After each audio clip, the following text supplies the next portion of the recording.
weekend. As I recall, there was some magical research happening, which didn't go great. No. There were some first-time experiences with pipeweed, which also may not have gone great. I believe the vibrating emoji was deployed. I haven't tried it yet. Norbert hasn't, or the kobolds haven't? I haven't given it to the kobolds yet. Oh. Yeah, we were just discussing how it would go. Oh, in that case, how does it go?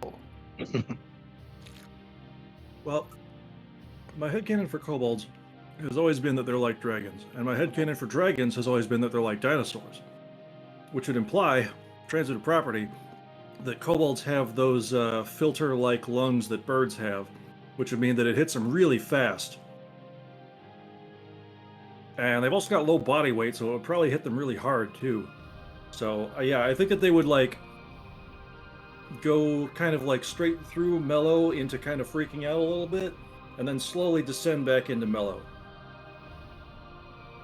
Well, this isn't going to help us murder people tonight, so I don't find there tonight. much utility in If this. you put someone in front of them while they were freaking out, it might have helped. But that was too far away. So That- logistics just we'll don't line up. try bath salts next time and see how that goes on the There we kobolds. go. Perfect. Look, Throw my some kobolds are We here get to... banned from YouTube. The things you can say now that you're not recording everything for the feds. Now it's not my fault; it's Richard's fault. You can get banned. Hurrah! Anyway, so as I understand it, you were going to, and by you I mean Stems. Norbert.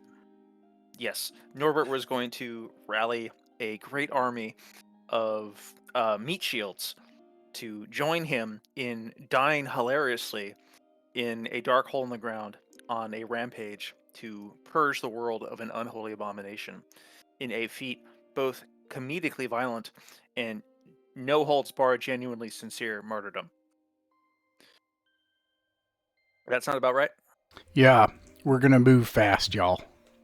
Okay. Well, walk me Alright. through the Norbert Okay, actually, yeah. First, Magic Circle commence. We are now doing the gaming. I did It have. is- There's one tremendous fail here. Go ahead though. This is probably part of the game. Sorry, I didn't mean to interrupt. Yes.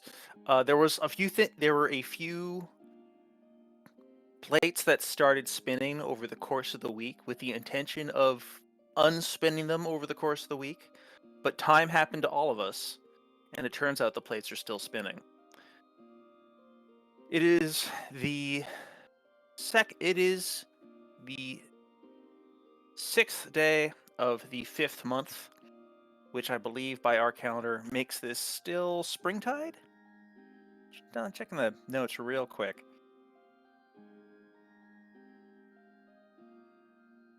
Yeah, so it's... Oh no, we're just entering summer, the very beginning of Adventuretide, which is a great time to go bonkers, which explains a lot about what is about to go down with, I believe, Norbert. The month is called Adventuretide? The season is called Adventuretide. The Okay. specific month is... I'm going to mangle this, but... Let's go. Baltaine?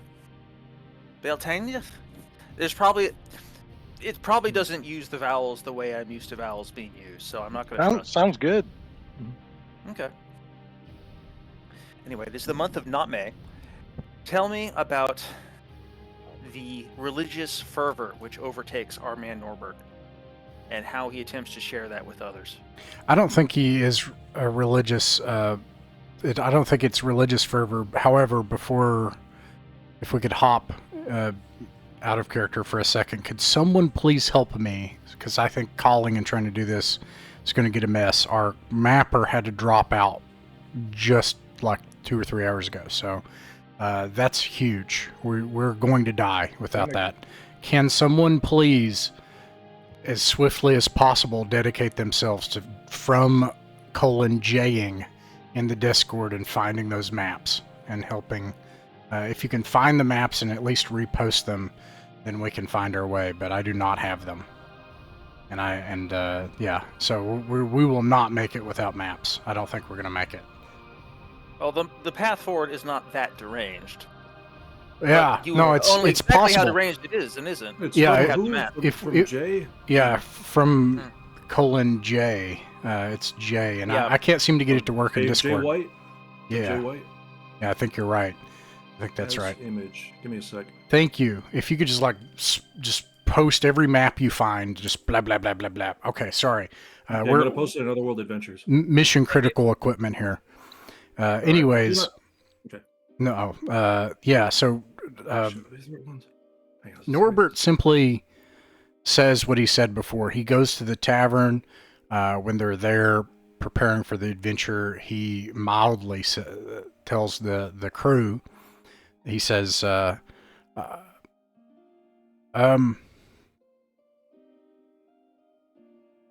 know, it wasn't but maybe 2 months ago that well, they burned the church down, and you think we ought to do something about that? He's a simple man. There's widespread. I don't think you're going to get a lot of disagreement on that from the. Here, Norbert. Everybody. Right. Magnus, right. Magnus takes up a position behind Norbert, silently a few yards away, and simply stares. It makes me nervous. I try not to be noticed by you. It's just that I think there's a lot of people that really. I thought you all went and fought monsters and things like that. Don't get me wrong. I don't want to die to some monster's claws. And we're making money and all. But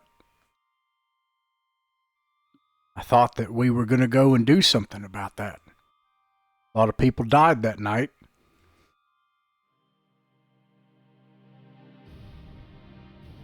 Wait, no, they didn't die, did they? Yeah, I was about you guys to say. you dragged them out of the we- flames. A lot of people almost died that night. There we go. We didn't get everyone. I think some people still died. Oh no. Yeah, I thought we tracked the culprits to the cave that we've been going through. We've been trying to find them. It's a deep cave. Yeah.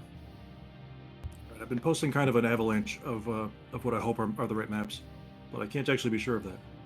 Yeah, they look good. These are the right maps. Well, Norbert wouldn't know, so he just asks like, so they live in that cave somewhere then? Yeah.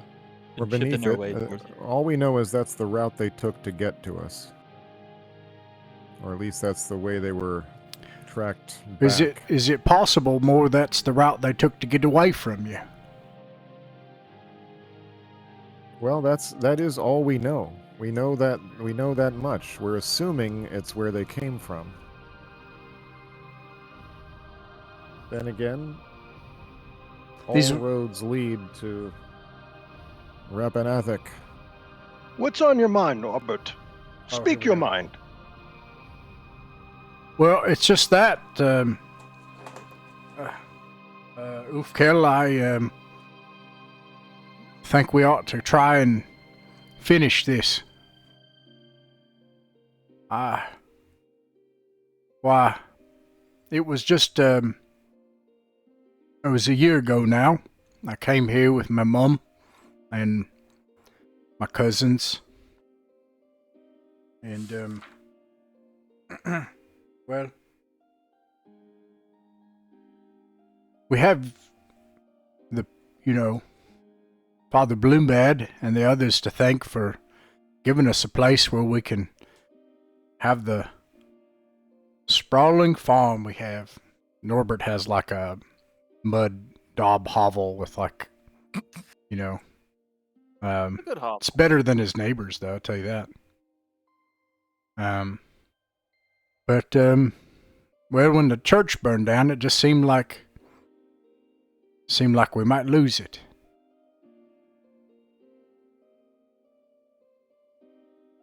Yeah. I mean, we immediately rebuilt the church. Oh. Well, if you Can't get reckon stoned anymore, though. you can't get stone. Oh, come to think of it, I haven't seen much stone come in lately. Yeah, any new construction since shortly after the church was rebuilt would have had to have been wood or any stone that had already been quarried. Thank you, Test. Out of character, I'm proposing that we we would start at the last one in. So this would be before all that, anyways. We go to the last one in, and then from there, but Norbert's never been there. And then we would go straight from there to the place where the guy popped. He exploded. Remember that guy? And I do remember that guy. Yeah, and then you went into the Mushroom Network, and then Are these the undead that explode? No, he was not undead. He was some sort of ogre. I don't know, some large guy, or humanoid, maybe. I don't know. His nature was unclear. And he was just carrying a bunch of vials, and he had a were-rat. It was dragging him down the hallway, and we, I guess, knocked him over or did something where the vials busted, and then the stuff that was in them got on him, and then he exploded. Oh. It's a fair caution against carrying too much oil. He was not a man who was following OSHA procedures. You want to go back there? Is that where we're going? And Norbert has never been there, so just Putting to down the separate. cheap laugh a second, I will note that you can still cast Commune this week, and Commune is pretty generous about what information it can give you, especially the way I interpret it. So if you have ambiguities that you need to resolve, you can in fact turn to God. Well, then let's ask. Yeah, Norbert, ask the 3 questions, and I'll ask for you then. Oh, I don't know. I'm looking at the maps right now to see if I can try to familiarize myself. I don't know. You all think about it for a second. The specific map that I'm looking for here, I'm not sure if it's here. The Mouth of Doom, I remember from another game. But that's probably not. Oh, here it is. No, yeah. You want to look at Mausoleum level 4. Is that what I ought to be looking at? Yeah. That's the one that comes out into the gut.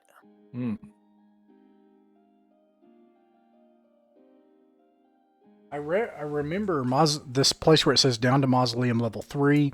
That's the place where, oh no, my pencil broke. That's the place where that's where the guy popped. Yes. That hallway right there. We went down to level 3 through a secret door. But right. Did we never continue eastwards along that hallway? Wasn't that where we ran into Moss's character? She emerged through some sort of archway right in that hallway. Oh, I remember this now. I think it's marked incorrectly, but I remember this. So I think it goes like this. You all correct me if I'm wrong, but help me out here if you can remember this. I think it goes last one in, South Passage, and then it travels. The thing of note is this is like a week and a half journey. So we're going to lose. We're going to go forward in time, I think, like it's an overland journey. And then you go like down the spiraling passage, and then you go ahead, and then it goes on for like another 15 miles or something. And here Jay says to Mausoleum level 4, but I think that's where that gate is. And I think you go through that, and then it goes on like forever or something. And then from there, I think there's a part I'm missing at this point, but it goes like somewhere into what is marked as under the Mausoleum 2. Because I think somewhere there is where it goes down to Mausoleum 3, and I think that's actually the place where the purple worm is, because that's where Magnus did the spell. Because you guys initially didn't go into that. But then because Magnus did the spell, you all went into it later, and then it goes down. And the next map, I think maybe we don't even have. Or maybe he didn't map it at all. He did. I linked to it. You can see Mausoleum level 4. I see Mausoleum level 4, and I see Mausoleum level 4, and under the Mausoleum level 2. I assume under the Mausoleum means the same thing as Mausoleum. Like, did you just start shorthanding that? Yes. Okay. Well, I'm actually here for the stuff, so I'm way out of the loop. Under the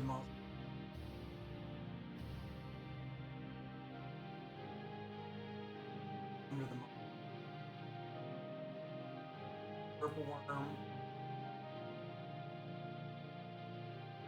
the mausoleum, or mausoleum. That seems key connecting point. It says ogres suck. Okay, is this not as far as we got where it says Mausoleum level 4? Because that's where Magnus, isn't that where you killed that army of ogres in the cave? And I think That's what it looks like. and it says to the gut, and I think that's as far as you guys ever got. Yeah. So We fast travel through there to come back, to the last one in. because it says We to went the. from there to the end. Oh my gosh, yeah. I either messed that up or how. No. Yeah, you had to travel from there to the inn, and then when we tried to follow it back, we found that gate, and we fought The gate? black skeletons. Oh, so Yeah. the gate leads directly to the one that says Mausoleum level 4. We're not sure. I don't think we found it. I think we ended up having to turn around. No. I'm sorry. I'm looking at these maps, and there's a place here that says to the gut in the Mausoleum level 4, because that's where you all had be like, oh, we found a way out, right? And that's when you got home, right? But that map that says to the gut is the one that connects where he killed the ogres, and I think where it connects to the gut. Okay, so it looks like if we go to the last one in and go down to that bottom place, it will go to this place. I think where Jay is lost in the mapping is where I just said, all right, you found a way back to the gut, because I think we were Theater of the Mind. But Yeah. that gives us what we going need. back to this room, and we couldn't find it. When you're saying last one in, is that a name for an inn? Yes, quite literally. Yes, is that one the one that says Orvac? Is that where Orvac Yes, was? that's Okay, where we never Orvac got the name. I don't remember. Yeah, okay. So when I was Keskill, I visited there, but I don't think I got the name of the place. So yes, I proposed that during our downtime of for what we had, that we spend it going through the Mouth of Doom and going back to the last one in.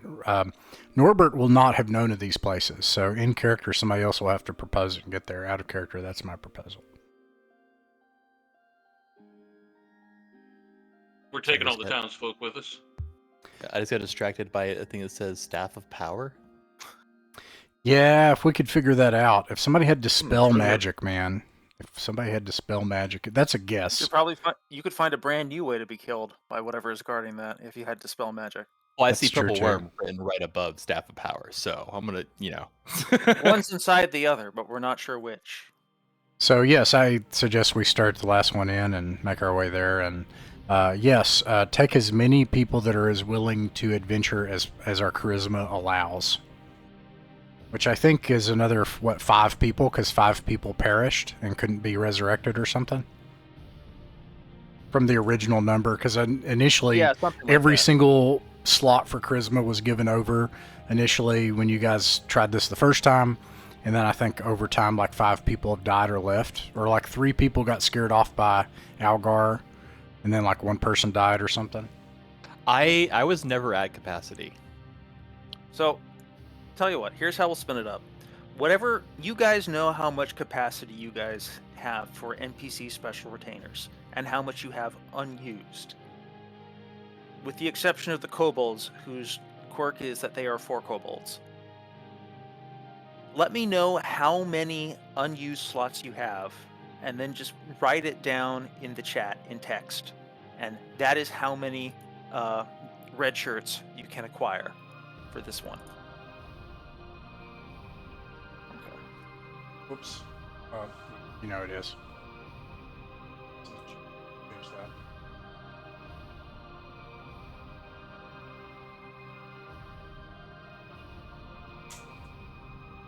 Go. Wait a second. Let me tweak that.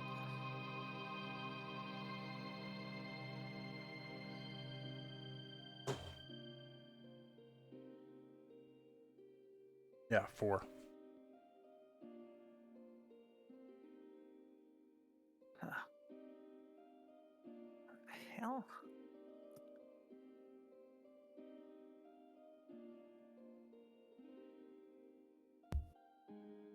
So, Okay. yeah. One player. Mm-hmm.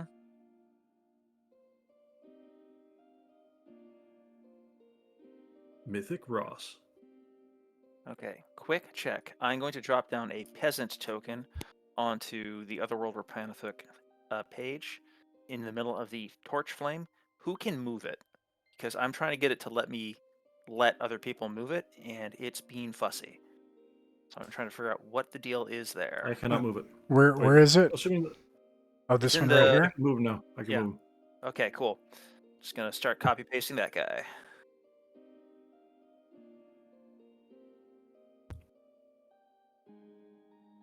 Yeah, I mean, to me, What? Norbert would not make some kind of thrilling, heroic, stirring speech to the common folk. He would beg Father Bloombad to assistance in that matter. Well, Wolfkill, I'll tell you this: you are not missing out very much with these guys. Their stats are not good, but it's okay. They're not going to be around too long. That's sad. It is sad. Well, at least they're dying for a good cause, I assume. They really are. We just gotta Probably. make it my count. characters icily are definitely 100% assume it's a good cause. Like we are sensing that this is go time, the mythical go time. It is indeed the mythical go time which is approaching. So, you gather your collection of willing volunteers. These are men and women who have lost a lot. They have had bad harvests. They have strong convictions and strong faith. And they have not yet lost the strong backs that labor has given them to hunger. And so while they still have the fitness of their backs, the sturdiness of their limbs, and the purity of their heart, they are prepared to risk it all in defense of their homeland and the greater good. They're heroes of a small sort. We'll see what that's worth. Man, like that. Maybe they're like the last ones that made it out of the Forest of Hope, because so many of them died.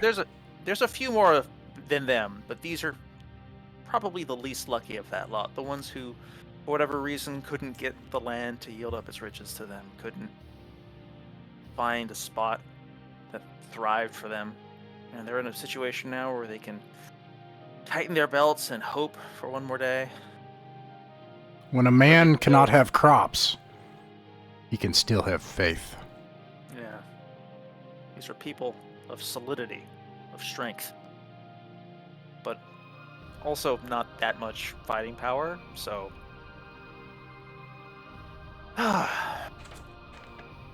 So you guys want to start at the last one in.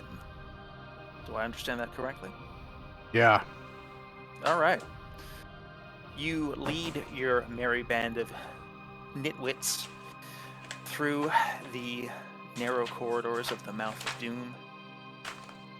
On occasion, as you pass through those well-traveled halls and introduce them to those who to your comrades, both new and old, who haven't yet been seasoned in its horrors, you find companionship in the shared knowledge that this place, which rejected humanity and safety and sanity, has been brought to some semblance of passivity by your work, and that something evil here has been purged, because, despite the fact that it has lain open for some time, no unholy things have come to dwell in these halls again yet. But as you walk down those deep halls and down the long, long stair to the gut, holding aloft your lanterns, your peasantry and your retainers, swallowing their fear at the encroaching darkness around them, they begin the long walk down that echoing, empty hallway to the last one in. And eventually, you push open those doors, and your peasants watch in quiet awe and horror as Uravok, a 9-foot-tall insect man, a human face jutting out from underneath the carapace of a cockroach, turns and with total disinterest begins to pour you all a glass of beer, beckon you on in. I will Welcome belly back. up to that bar. Welcome back, surface dwellers. How fares the sun? What is that? Bright with the light. Ugh. Still? It burns. Still? Still. As it shall remain. So be it. Norbert, came this you is Uravok. I like reach out a hand and like close my eyes because I feel compelled to shake its mandible, whatever it is. Uravok just takes a glass, just takes a mug, turns it handle towards you, like A universal puts the language. handle in your hand. I forgive me, I am not staring, good barman, but if you would indulge me, how came you to be the proprietor of this establishment? I ate the last one. The story is long, and I'd rather not get into it. I once placed the oldest form of inheritance. Do you have adventuring supplies? Of course, of fine quality. Tinslings. This place, I have all the things a man may need to go unto his death. Magnus, God. you return. What I brings you do. here today? We seek the third Chaos Temple.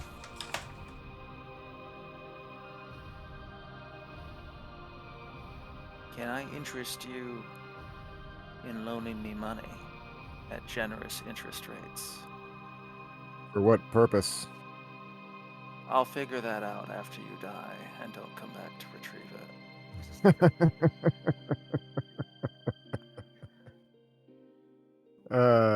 Kobolds nod among each other like, yeah, that makes sense. How many of If he you dies, you don't seen need it. Part That Ways? In my long life, you'd be the third party. I presume none have returned. No, they don't. Rarely. But few return from Rappan Athuk at all. I don't get many repeat customers from the surface world. But here you are again, Magnus. Here you are again. Blumbad. He actually doesn't know my name. He thinks my name is Bob. Here you are again, Bob. Thank you for reminding me. What do you need?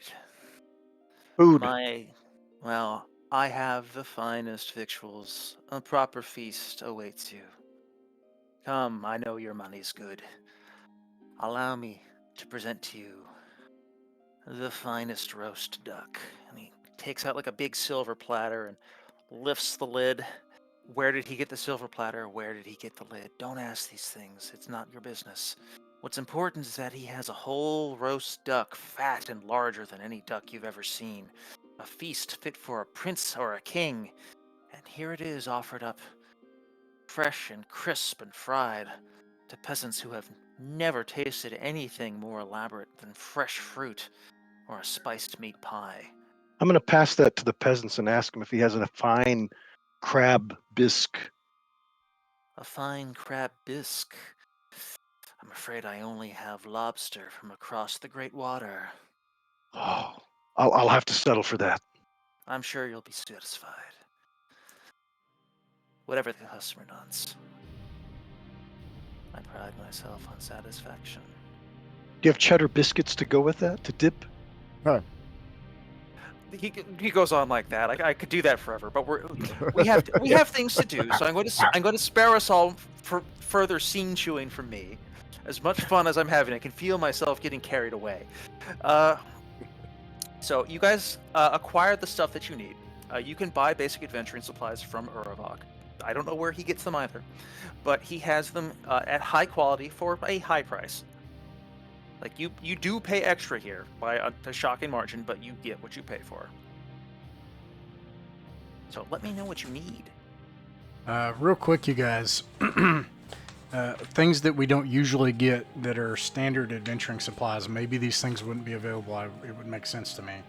But things that repel the supernatural. Garlic, Wolf's Bane. I have been carrying around 20 Wolfsbane since I created this character. Your moment has come. The smell of it is quite. It's not. I guess I've never talked about it, but it's there. It's there by God. He's quickly becoming the new Ullman, faster than. No, he's way too clean to be Ullman. I mean, hey. All right, so maybe smell too pretty. Charmed garlic. That seems unusual as a inventory item, but it's listed in the equipment list, so that is something I think we should buy. I say that, but I only have 15 gold left after buying 10 slings and 20 pots of oil. Has anybody got 10 gold each? Yeah, just like if we have a couple of those, maybe one on Magnus to repel vampiric lords if that comes up. What is the exchange? Is it like 1.5 times, 2 times? 2 times. 2 times. Yeah, I can. How much is it? Let's see. Let me check the map again. Not the map. The price sheet. I'll The listed price is 10 gold. Yeah. So you're going to get. So the downside is you'll spend 20 gold on charmed garlic here. The bright side is it will probably actually work. Yeah, I'll go ahead. I'm thinking buying 10. Yeah, that's 200 gold, right? oh wow. If you have that much money, we should get short bows and halberds. Okay, then I'll buy 5. Yeah. And then Predaria will hold on to 1, and then who else wants 1? I think Father Bloombad should have one on him because he's also the other nuke. He's like the heavy weapon that we need to protect. Yeah. So 1 to him, 1 to Magnus. I discussed with Richard yesterday that my guys my bolds would, if possible, have shields and spears, and along with their short bows. For this you have short bows and spears. That's excellent. So you can attack from the second rank, and you can fire arrows. Here's a question: what is in the Vampire Hunter kit that I got on my escapade? Ooh. Oh, I that's have no from idea. Castle Zentillin. So an interesting thing that doesn't make sense. So I don't know if you want to leave that aside. This may break the conventions, but it's like a Castle Zentillin exists in the future. So it's like early Renaissance. So there would be things like a wooden stake, a cross, probably tinctures of things. I don't know. Yeah. Okay, I could just put it aside for now. Yeah. It's a wooden stake. That's not hard to do with current technology. Mallet, also not hard to do with current technology. The polished silver mirror is probably, if you have one, that one's probably ahistorical in this context because we don't have the silver or the polishing technology. We definitely don't have chemical silver deposition. Yeah, I would imagine when I think of, correct me if I'm wrong, Heretic, but the way in this game to kill a vampire is you have to find their cask and you have to kill them while they're in their cask. Is that not right? And you have to use a mallet and wooden stake. Or am I getting that mixed up with the modern game? Actually, I can't remember. I'm not certain about OD&D or S&W. I'm talking about AD&D in this case. I mean, I can look it up if you want. No, but anyways, it's up to you, Richard. I would imagine it's stakes and a mallet and holy water and a cross, Yeah. in a case. It's, And a decoder ring. yes, probably not a decoder ring. Yeah, you probably orbital could. laser fire. None of that. But you've got Can a have that? very polished silver mirror. Actually, no, you could probably manage a small polished silver mirror, but like a small one. And holy symbols, you've already got lots of those. Okay. So Perderi has one, the charmed garlic. Father Blumbad has one. Magnus has one. There are 2 more. So just Norbert and Ulfkel. Yeah, of what? Charmed garlic. Okay. Yeah, sure. Remember, you can still cast commune, and you've got 3 questions you can use for that, and you have not used that yet. How does that work, Heretic? Does it do you need time to cast it? Do you have to be somewhere? Does it take? How does it work? Guess what? How does commune work? I suppose Oh, we should yeah. do it before we leave because you're going to need that spell slot, right? Yeah, I would have had to have done it during the week.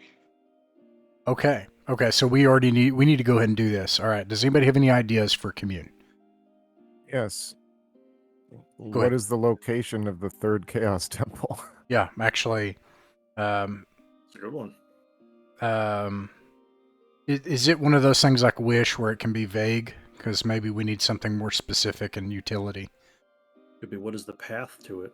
Well, last time God tried to be metaphorical, and that confused the hell out of you. So now I'm just going to give you strict coordinate directions. I'm going to give you a heading. I'm going to give you a distance. It'll be great. Just, you don't have to worry about me messing with you on commune. The hard part with commune is that you get 3 questions, no more. So think carefully about what questions you want to ask. And then when you ask them, I will answer them to the limit of the light's ability and sincerely. I will not lie to you. I will not lie through omission. I will not lie to mislead you. I will attempt to be helpful. Okay. How about something about like what is the big bad and Well, what do we need to kill it? What tools do we need? I think that's a great question. Here's the thing that I'm thinking. When you guys went into the Temple of Pestilence, you were able to identify the center of gravity and take it out. And just by one person casting a spell and grabbing it, you didn't have to fight armies of demons. So I think an awesome question would be, how can we most easily end this Temple of Chaos without trying to fight the entire underworld, etc.? Yeah, finding a solution is better than identifying the problem if you can pick between them. The problem will reveal itself. Yeah, But exactly. Does the temple itself have some kind of weak cornerstone? Or, Yes. Right. Yeah, so that'd be a question. How the path to get there is a question, and how can we best?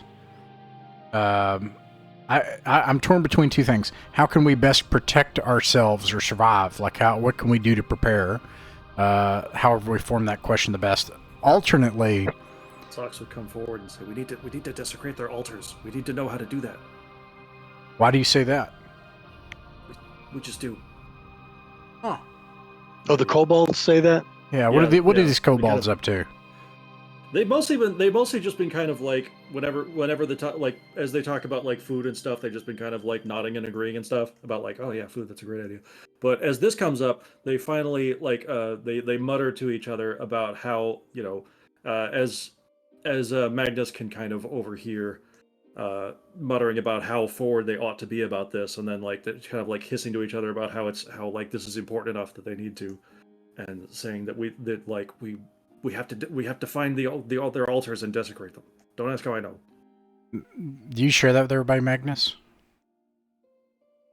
Well, they would say that part in English or whatever language. And and Woldish. Okay. But like the argument that they do amongst themselves about what they should and shouldn't say. That part was in Draconic, but then they do come forward and Zox says in English that it's important to focus on that. Well, why do you say that then? How do you even know about this temple? I was told. Old? Well, by who? By someone who has bid that I do not say. Oh, I don't like that. I'm sorry. I know that this isn't my place to come forwards. And if you don't agree, then I understand. I understand an oath, but this is the most dangerous place, so as much information as you can share would be appreciated. Well, I've never been there myself. I tell you can't what, speak from first experience. how about we make a deal, because this seems like a pretty big problem for beings of chaos to suddenly be bound to something we don't know about. Or we can have our friend here ask a question of God and figure it out that way.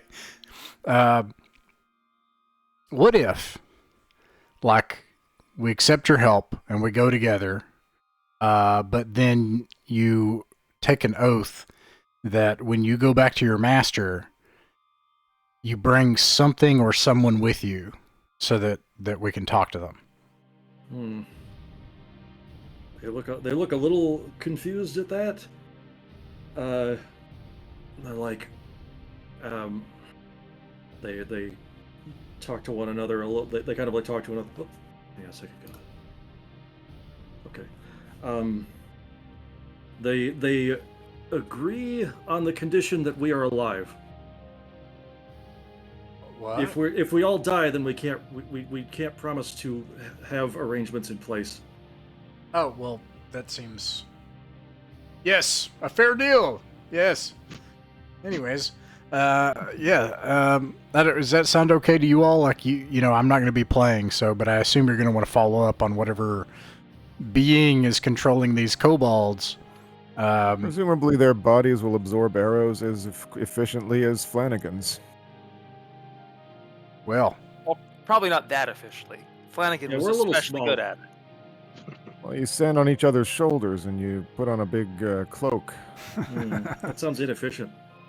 so my last thing,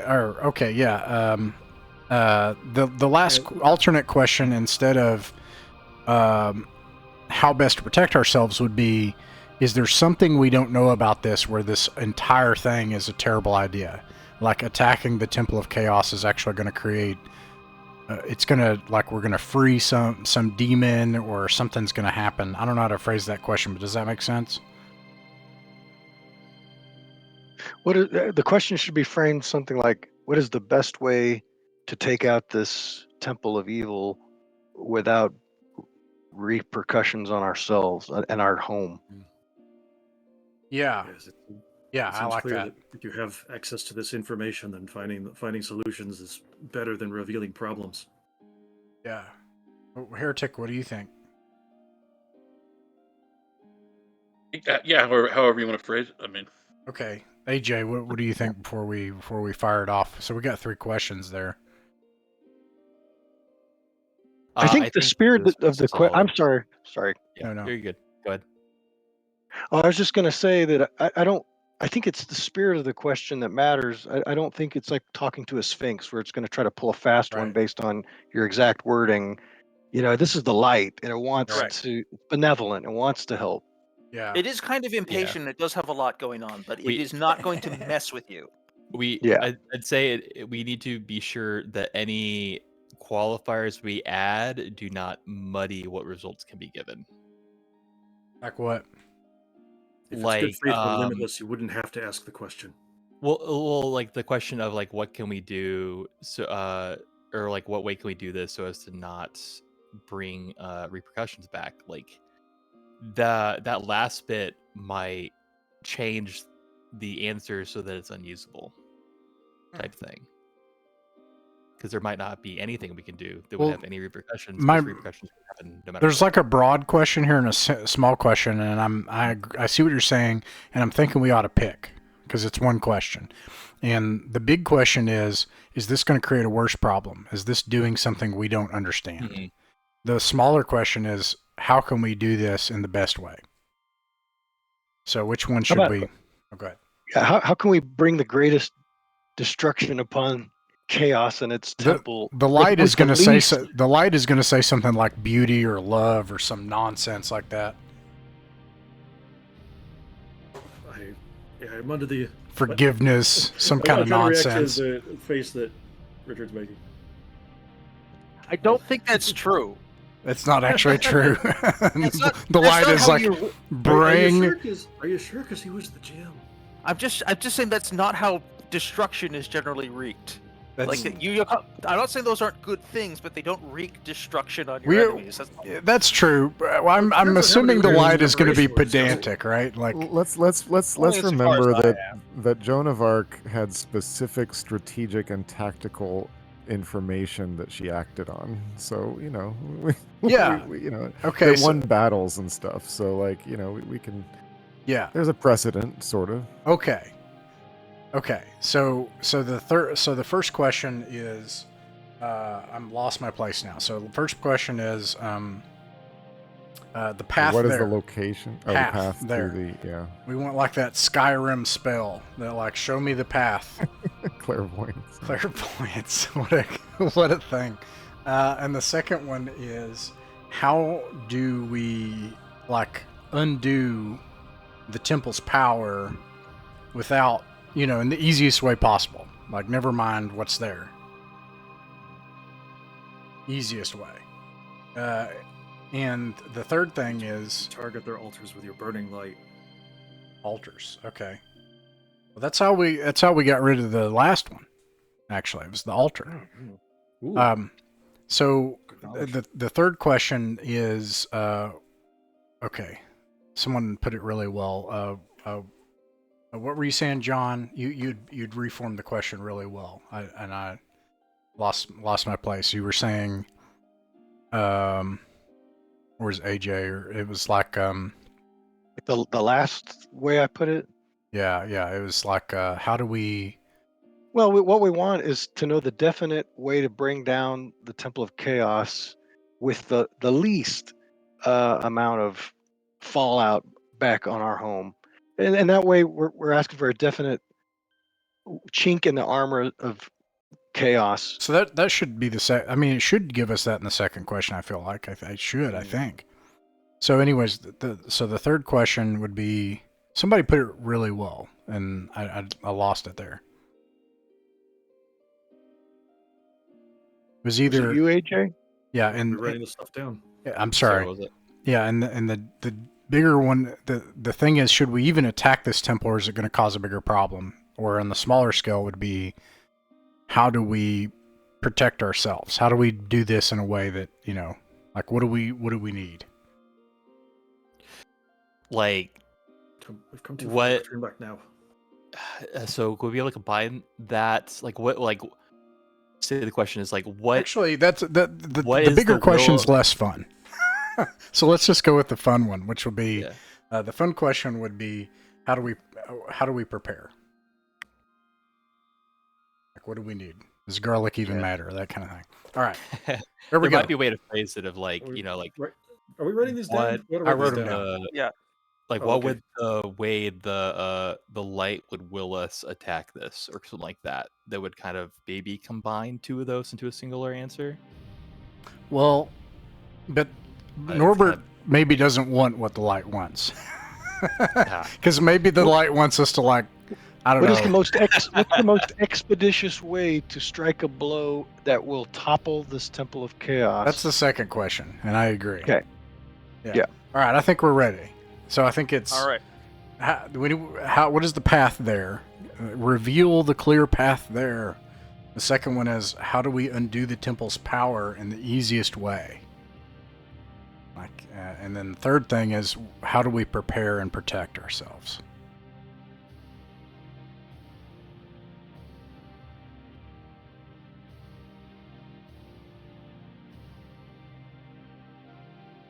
Please invent your own metaphorical allegorical vision for the very specific information I'm about to communicate to you.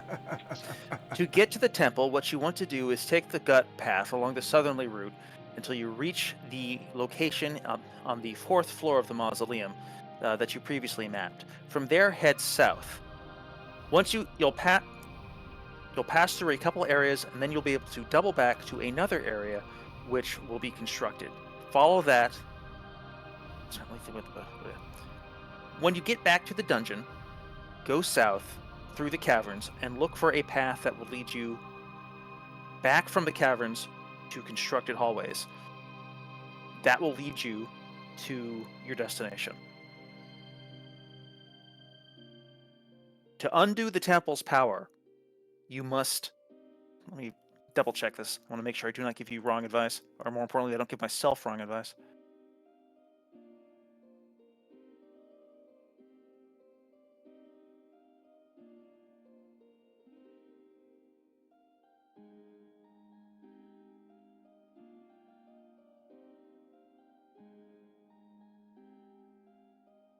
You must dispel evil upon the altar of the temple.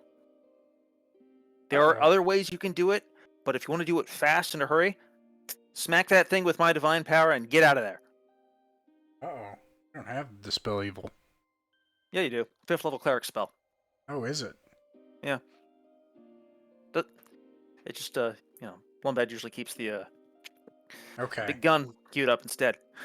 As for how you prepare and protect yourselves, oh man.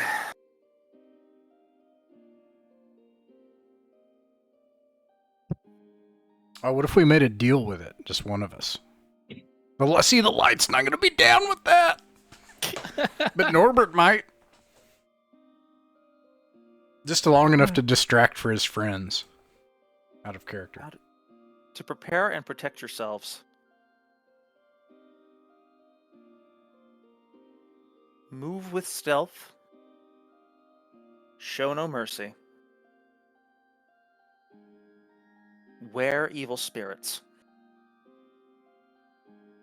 Beware. Beware of evil spirits. Beware of tricks and traps. Okay. You guys seen Ender's Game or read the book? Seen the movie, yeah.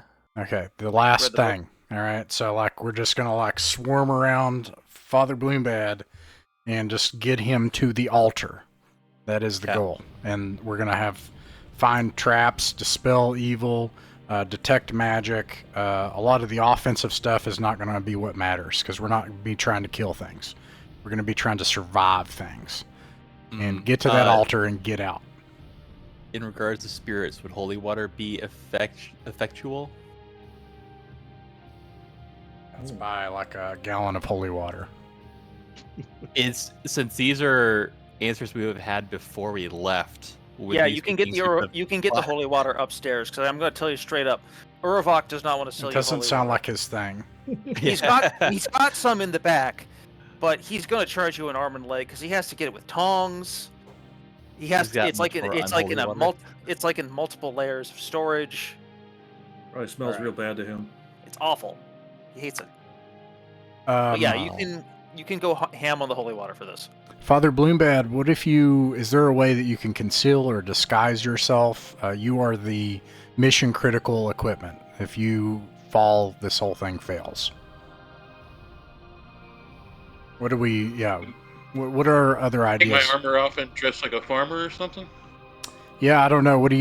But even then, these demons, they would probably detect you, or maybe, I don't know. What do you all think? Or should we do the opposite approach and just smother him in armor and he goes in with a gleaming holy symbol with continual light on it? Or do we dress somebody else like Father Bloombad and be like, I'm Father Bloombad? Someone's follower has invisibility, correct? Oh, yeah, Mordaigion does. Can high-level demons detect 5th HD, 5 HD monsters can detect past invisibility? True. Another thing is, what is the range of your bleaching sun magic?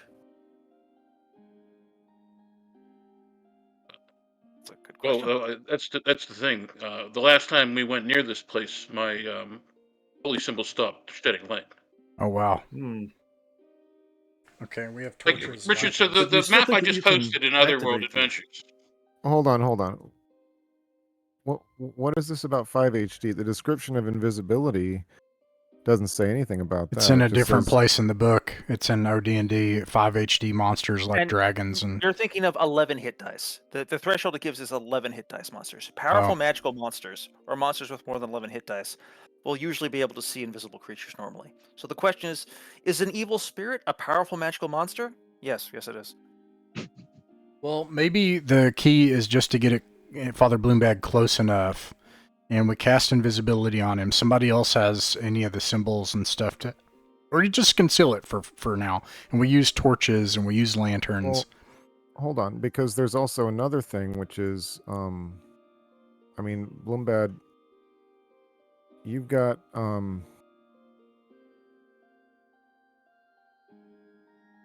protection from evil. Can cast that, yes. So These things stack. Can you do all of them? I don't know how it works in this game for that. Yeah, there's no Some- concentration, I don't think. some there's parts, just a concentration here. yeah, but some of them don't stack per se. Like you won't get multiple bonuses to AC, for example. It just like if you put, but not from spells anyway. But protection of evil just says blocking out all enchanted monsters such as elementals and demons. Now I don't know if that includes evil spirits, but it sure, if it's protection from evil, it sounds like it's better than nothing. If it it includes does, elementals and demons, that covers most evil spirits. yeah, you no, can it assume says that this. Yeah, I mean, well, it's, yeah, like I said, I mean, heck, it's protection from evil. But then it also says, now can you cast 4th level spells, Bloombad? Yeah. So then you could Yes. do protection from evil 10-foot radius and bring a couple of Yeah. folks with you. I think, but I think protection might be 10 foot might be a stationary spell. Hold on, let me check. Around the caster.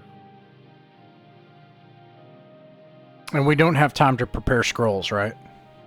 In the downtime. I don't think so. We're traveling the whole time. You could wait a little while. You could get one in, but only the first level spell. Then first level won't make a difference, I don't think. Detect evil. Okay, yeah, it doesn't say it's stationary, so. And so, So you can throw protection up a from 10-foot evil. field and just carry it with you. A dispel evil is, ooh, that's 5th level.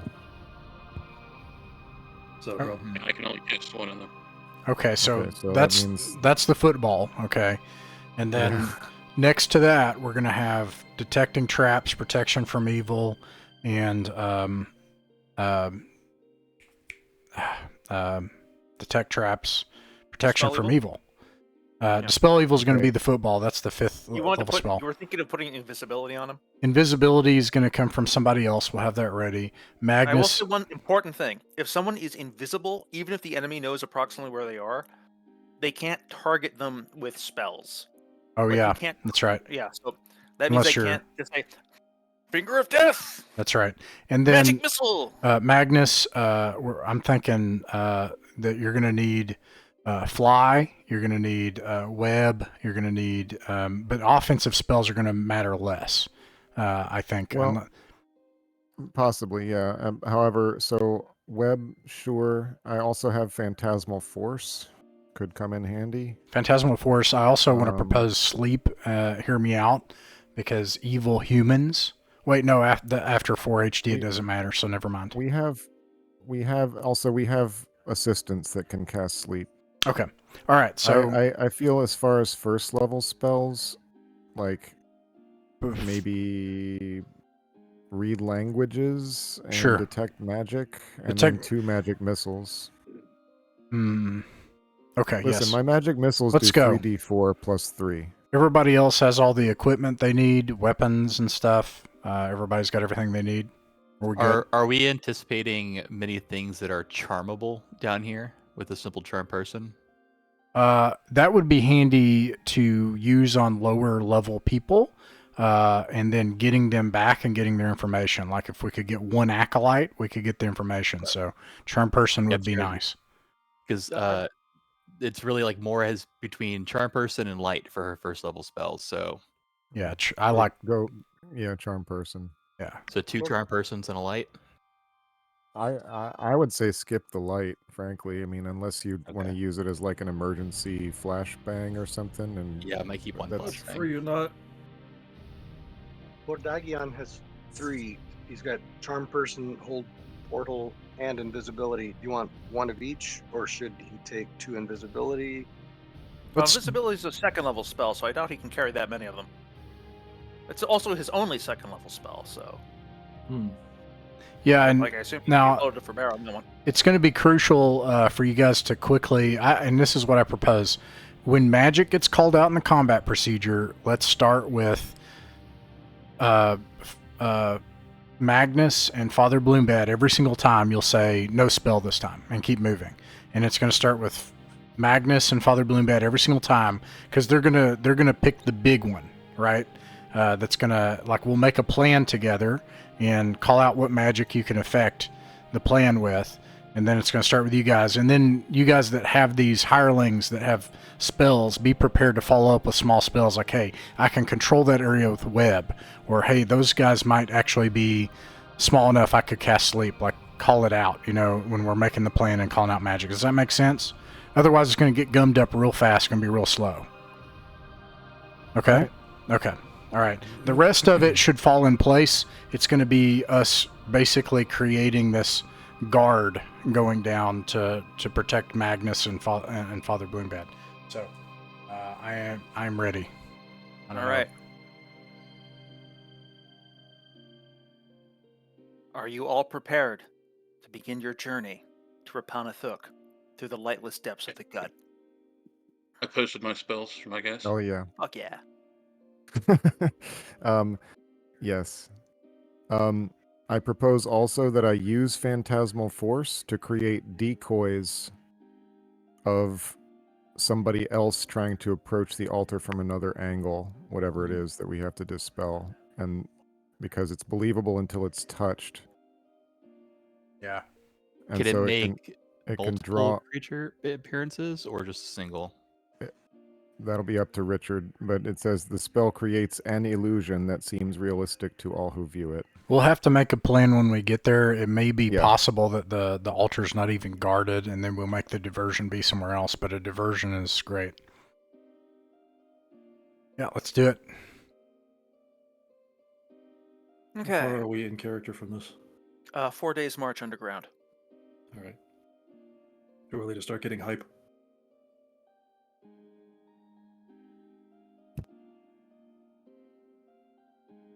I had written down some holy water too, so I assume, is that okay to bring It is. some?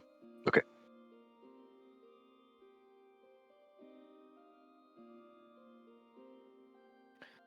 All right. On the first day, you have one small encounter, which is that you encounter 11 goblins, which spy you in the distance to see the enormous amount of you, and decide, no, I don't think we can eat them, and turn around and scamper in the other direction, and at some point vanish down a hidden side passage because you do not see them again. They get away too fast for us to be able to catch up. Unless you want, actually, do you want to like aggressively pursue them? If the passage We is can long sleep and them. yeah, we can sleep them and then charm as many as possible. Ah, true. Okay, Yeah. sure. You should have space to. You encounter them at a range of 60 feet. So let's go ahead and roll. They are not surprised. You guys might be. So roll for surprise, Mr. Ross. I'm Be a surprised. 1d6. Okay. So that means, yeah, you can go ahead and nail them with a sleep. In fact, there's enough of you that you sleep them, you charm however many you want to get. You have how many charm spells spun up on Murdigan? Not Murdigan. One. All right. So And this Or as- isn't occurring like 1 day prior to going into the dungeon, right? We still have time before we get 3 there. days prior, I think. 3 days Okay. prior, yeah. And then, do we have charisma slots? Like, do we have the spaces for hirelings? No. Well, they're so this charmed, is, right? yeah, they're charmed. They won't stick around long. These are not going to be strategic scale charmings, but you have them for this mission. Oh, okay. Maybe the kobolds should tell them that they're on a holy mission for whatever weird entity the kobolds are answering to, and send them ahead as a screening force, and totally not a ball in the pit ahead of us people force. Alrighty. So how many charm persons are in the party right now? There's like 5. I got 2. Okay. And then 1 from Murdigan. Okay, so that's a total of 3. And how many from Magnus? Did he have one? He didn't have any. Nope, no charms today. All right. Well, they are all charmed. You now have 3 more little gobulins. Their personalities are abhorrent, their psychology brutal, and their table manners miserable. However, they are for the moment along for the ride, such as it is. They seem, Mr. Kobolds, how do you pitch this to the Gobulins? Oh, we're not happy with this plan at all. Like Batu would just like hiss at them, and then Kala would like also kind of hiss at them, but in a slightly different That's voice. right. And then That's how you meanwhile, handle you're the telling- goblins.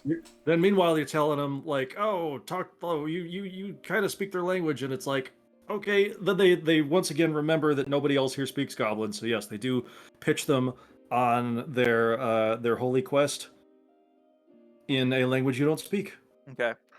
The goblins tell you that you're a nerd, and they bet you So? taste like chicken, and What's wrong with that? also L plus ratio. Well, you taste like and, shit. There's a little slap fight, but eventually it dies down, and the goblins appear to have forgotten whatever it was they were originally doing, and have just sort of glommed onto the wizards, All right. clambering over them like little monkeys. More will ask our kobold friends what the words in Goblin are for very specific phrases, like "Go scout 20 feet ahead." All right, seems reasonable. We'll Or share that 30. as best I can. The And chill. accent, the broken accent would be Goblin horrendous. Mirror Like what? like the kobolds Goblinese is incredibly like heavily accented. They were taught this by someone who wasn't even a goblin, and then Like, you're very repeating the things rigid. that they've said. So It sounds like they're magnetized to the magic users. Magic users, if you can't control them, let's kill them. Let's keep moving. Okay. All right, you have them in tow for now. You have a brief encounter with the next day of traveling. The peasants are getting pretty tired of all the marching in the absolute pitch darkness, and it doesn't help when you encounter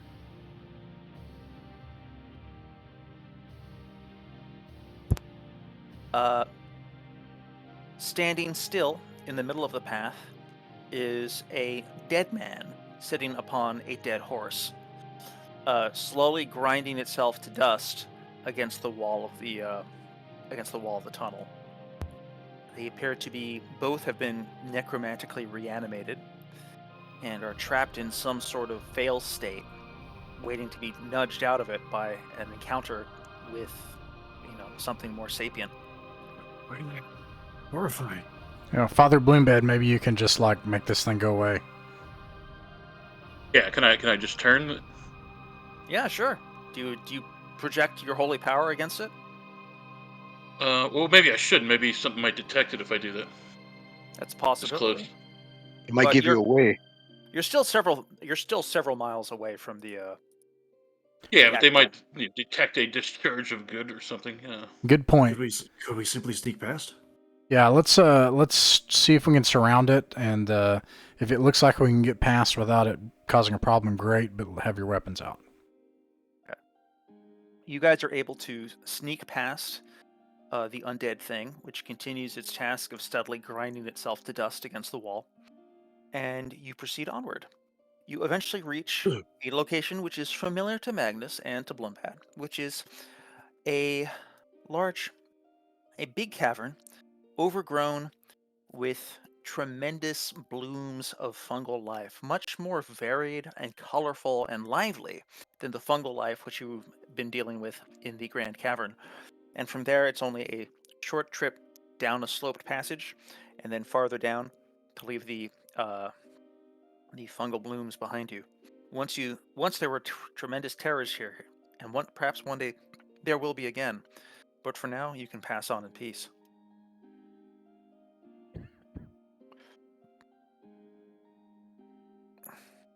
On the third day, you suffer no enemies save fatigue and the dreary sameness of the light above. You begin to lose track of time and space. Has it been 3 days, or have you just slept 3 times? It's hard to be certain. The kobolds, of course, are quite comfortable and Yeah, I keep don't see why the distinction's important. and they can keep you quite informed as to. They're much more confident in the passage of time. They can feel it much more intuitively. On the 4th day, you reach your destination, and I have Yes. to. The gods assail us with hours. The days are just the sun. It's true.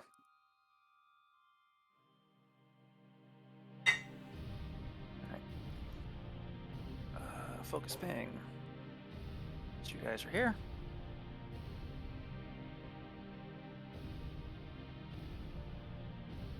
Let me give you the information that you need about this spot.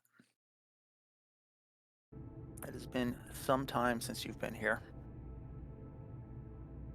Thank you, as ever, for the music mastery. This place is this place is lightless, as all the places down here are.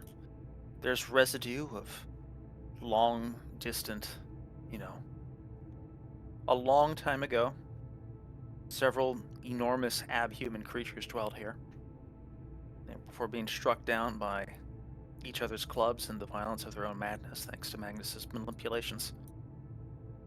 From here, well, you know that somewhere, if your maps are right, to the west, there is a passage back to well-shaped stone passages. But if your messages are correct, that's not the way you need to go. So the question I ask now is, caller, establish consensus. Where is the party going from here? Yeah, for a few things, I won't be too democratic. Okay, guys, we'll move quickly here once we get to a big decision. If Jay's map is correct, I believe it's this passage here. So let's move quickly and swiftly and silently. I don't think we should waste spells yet. Okay. Maybe I'm wrong, but I have a question. Hit me. A question real fast. I apologize. Actually, it's for Ross. Is this the passage where the dark road priest figures came out of that we fled from when we were collecting the ogre gold?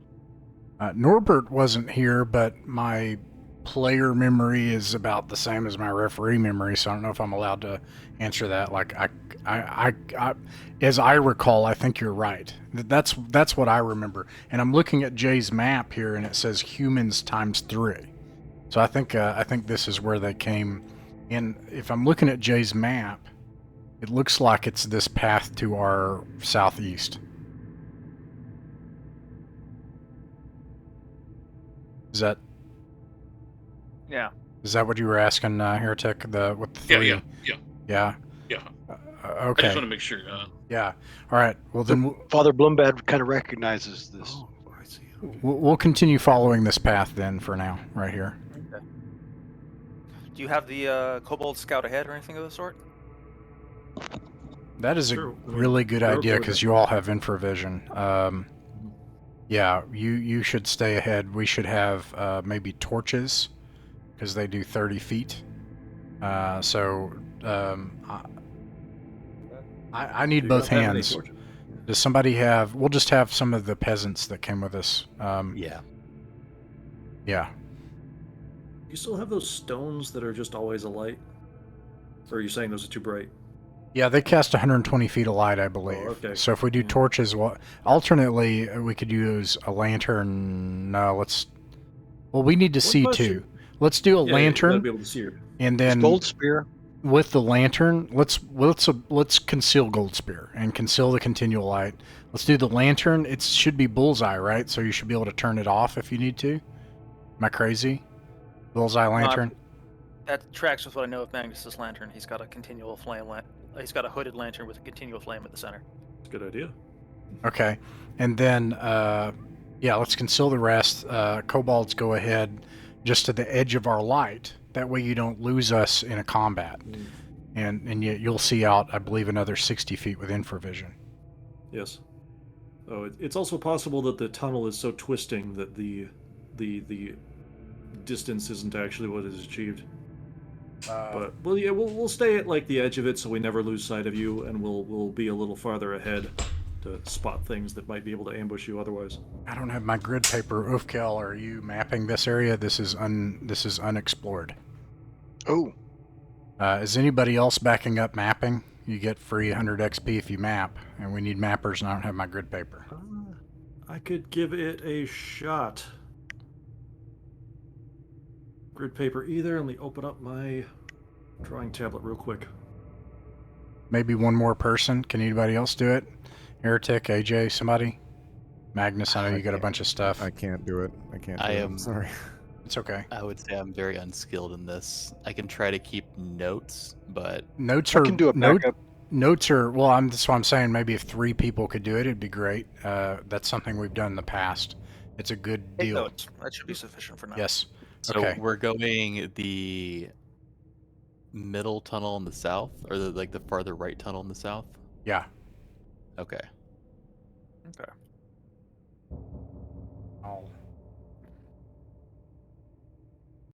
Okay.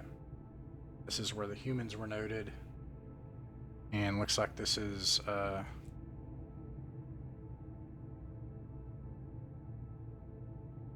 And I'm sorry. Is this the map that has like humanoids went south, or is this a different map? yeah, That's what I'm humanoid looking south. at. It's Humanoid got south. So one. Okay. yeah, it's humanoids times puzzle. Right, Let me yeah. give you some description. The passages that you see before you are narrow. They get narrower the farther in you go. These aren't carefully hewn passages meant for human habitation. These were chewed into the stone by something long ago and abandoned even farther, and abandoned not long after that. There's a smell coming from down them. A smell that's... Those of you who survived the first floor under the mausoleum will remember well the pungent, awful stench of fecal decay that arose from those places. Catching a whiff of that now. It's not great, wafting in from the south, but... Well, this is the path you were given. The kobolds advance ahead down winding corridors. And you determine that these corridors converge. These 2 corridors on the south lead to the same little location here. And when you get farther south along this narrow corridor, some 60 feet to the southwest, you reach another spot, revealing that this is just a single passage, roughly 60 feet to the south. To the south of you, from where you stand now, you see a pit of rot and ruin. Utterly horrible. Thick, slimy clots of rot and decay and excreta coming from some unknown source. It looks like there are a lot of dead men here. A lot of people who have been stripped of their arms and their armor, reduced to nothing but bone, hurled into this pit of waste as discards. There might be some treasures there, but Is that right where we are? Like Yeah. where the dot is? yeah, where the dot is. You see the this blue thing that says the party? Yeah. Okay, that is where I am. Your location. This tunnel is about 5 feet across, or I guess more like 7. But it is not a spacious location. I am assuming that you guys are forming a kind of a baggage train behind you. You can go explore the horrible fetid swamp to the south, or you can move away from the stench towards new territory to your northwest. It's just a pile of dead, or it's not a pit, right? I thought you said pit. It's sort of a pit. Like think of a big sump pit. It's a big... What's the word I'm looking for? Are we afraid of our footing here, or If you go south, your footing will get pretty bad because you'll be wading into ankle deep or knee deep or waist Alright. deep. Si- Super, I thought we were. It's- I thought we were supposed to double back and come back towards the north, towards that looks like the northeast passage would be our way to do that, possibly. And we could Simple avoid the- decision initially, okay? Let's go right here for right now. Right here, okay? Let's go right here just for right now. That's only 20 feet away. We'll waste that much time. Okay, well, I've got great news for you. The peasants love not going into the poop swamp. That is their Okay. favorite place to not go. This down is. here- Oh, go ahead. This corridor extends farther than than it currently indicates. It extends pretty far to the southwest. You can see out to the limit of your light. And if you unsheathe briefly your extremely powerful lights, you can see that about 120 feet down the hallway, it opens up into a wider space. Wider cavern space? Wider cavern space, yeah. Okay. Simple matter. Let's get out continual light, kobolds, go 120 feet ahead, see 60 feet into the dark. This will take about a turn. Sounds good. Okay.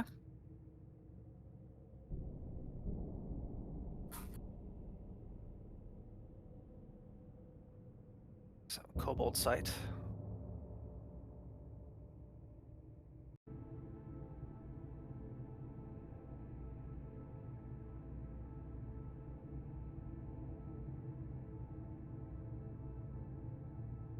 Okay.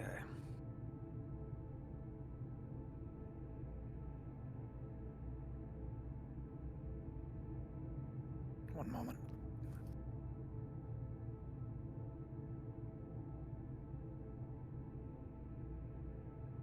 As the kobolds stalk carefully forward, they can hear chanting from up ahead.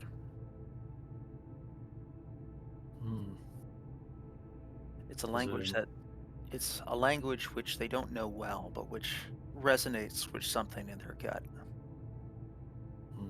It's an old, unholy language. In the room before, two men or two women wearing form-concealing cloaks kneel together over fire, where they are casting bones into it, as though watching to see how the bones burn and snap. There are just two of them. Seers.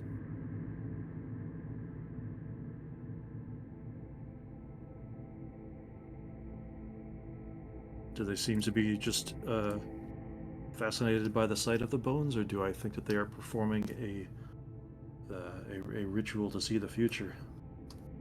It's hard to tell from here. The light of their fire disrupts some of your dark sight a bit. They're speaking in tongues. Like the language, the phonemes they're using are from the language of darkness, which you don't know well, but which you know. They're ultimate, but what they actually mean by them is unclear. Perhaps they don't mean anything. Perhaps they're just making noise. Perhaps they're just listening to the ramble of something humming in the back of their minds.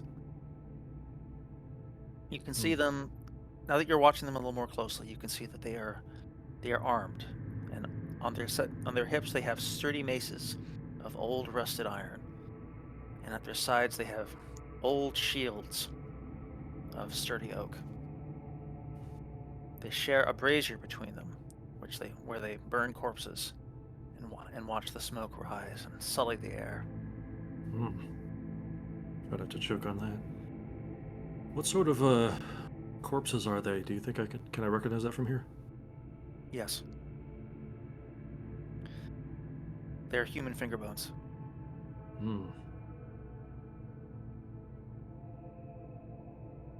Rolling the bones. Mm-hmm. That sounds oracular for sure. You come back to us? Yes, I will come back. Okay, not and sure you report that info? Yes. Okay. I will tell you how we recognized parts of the language, but it didn't seem to be coherent, and that it seemed to be an oracular ritual to us. We're going to see a lot of weird stuff around here. I'm going to go around the table real quick. I propose that we send the kobolds ahead again, take the net with you. close off the passage as best you can. It looks narrow, looks about 20 feet across. Just slow them down. That's your goal if they try to run. The rest of us move at double time, get up on them, charm person. Well, try to talk first, but probably charm person. So do I have room to get past them, or Let me put do them I on have the room map. to get outside the light? Oh, go ahead. Yeah, you should be able to. One sec. Okay, you're working on roll 20.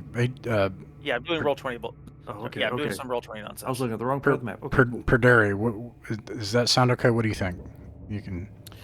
As far as just like trying to, I mean, what is to stop us from blocking the path and they go down another passage? Because from what it looks like here and what it was described by the referee, there was only a linear path, so there wasn't anything else mentioned. And the kobolds have infravision. There's a secret path that gives us more information. That's even better. Okay. Well, I'll tell you more specifically what the kobolds could see from their hiding vantage near the exit. They can see 4 possible exits from the cavern. No, 5. Where It's they were at the possible- fire. Yes. Okay. It's possible that some or all of these lead nowhere. It's possible that some of them lead away from their compatriots. It's possible that all of them lead to horrors. Let me back up then. Let's map because I don't have it on the VTT. So here's what I have so far. So here's where we are. Okay. What I have based on your description is that this area, based on the light and everything, is 160 feet off into the darkness. 120 feet continual, 60 feet from where the kobolds can be. So is it 180 feet away? Yes. So this area here is about 120 feet. To And the then fire? this leads in, yes. And then there's a right turn from which the kobolds can see north into a room with 2 guys that has 2 guys in it. Okay, so And you said there are 4 exits, not counting the one that they're standing in. Yes. so we'll go ahead and focus ping. 120 Just- feet. Hang What- on, the 4 exits are in the. Wait, first before we chamber get to that we exits, through? hold on. 120 feet. Then you get to an antechamber. Please describe its dimensions, if you would. Yes. The antechamber's dimensions are, come on, roll 20, we'll move around. It is roughly 60 feet it's roughly 60 by 60 feet. Roughly a 30-foot radius circle, but a really crinkly one. It's 60 feet long and 60 feet wide? Yes. Okay. If you drew it as a 30-foot radius circle, that would be an imperfect approximation, but not a terrible one. Okay. But its diameter is 60 feet. Yes. Okay. And so this is a somewhat circular cavernous antechamber, 60 feet by 60 feet. Yeah. Okay. And from there, you said there's exits, where are they located? The exits there are 4 exits to the north, ranging from the northwest to the northeast, and another small exit to the and 2 exits they can see that go off to the southwest. So now we know what the space is where the kobolds are. Okay. And you said that the second from the right is the passage to the north where the kobolds can see a campfire? The campfire is happening in the center of this room. Oh, okay. I apologize for that ambiguity. No, that's okay. Are there any other threats or details in this room? No. Okay. It looks like it's a pretty barren place, but there's some litter of previous rituals, but it looked like it's just. Okay, Yeah, sorry. that's Go. I'm going to toss it back to Test. Test, what were you saying? I was just asking if the exits were in the room if those were the exits in the room that was 60 feet across, and the answer seems to be yes. There are 4 ways out of there, not including the way I came in. 6 ways. 6 ways including that. Okay. Not including the way you came in. There's a lot of Yeah, exits in and out.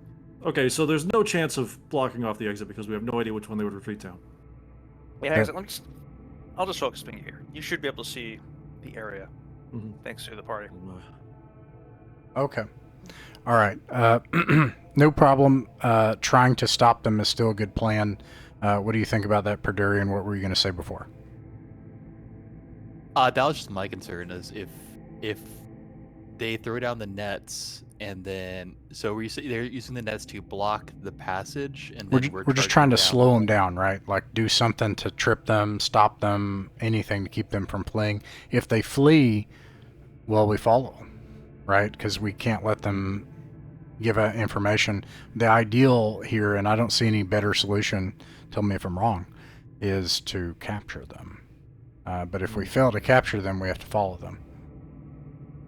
Leaving them alone doesn't seem like a good solution right now. These are the people we're looking for. These are the droids we're looking for. And if we can't follow them, then kill them. Indeed. Okay, Oofkale, what do you think? So, do you want to use one of your charms more? More is up for it. Father Bloombad? If they're using divination, they might know we're coming. And Indeed. also, these are like the sentry, so like they're maybe more the situation that first appears. How do you think that we should suss that out? Without springing the trap or doing it in our favor.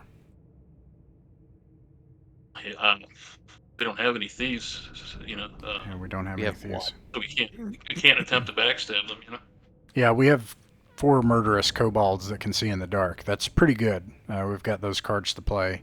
But we do not have backstab ability. Okay. Are goblins good at stealthing goblins? Hiding in Oh, the they're dark? so bad at stealthing. Oh, no. We should probably keep they're them not- back. Yeah, they're Maybe we just send the goblins in and then we double time as soon as they're out of our sight, we start double timing after them. Or something like that. Have them at least cause confusion. I would like that plan against a less sophisticated foe, but we're talking about foes with magic power themselves. True. So they could end up using those goblins to find out just about everything about us right now if they can get enough of them. Magnus, what do you think? Well,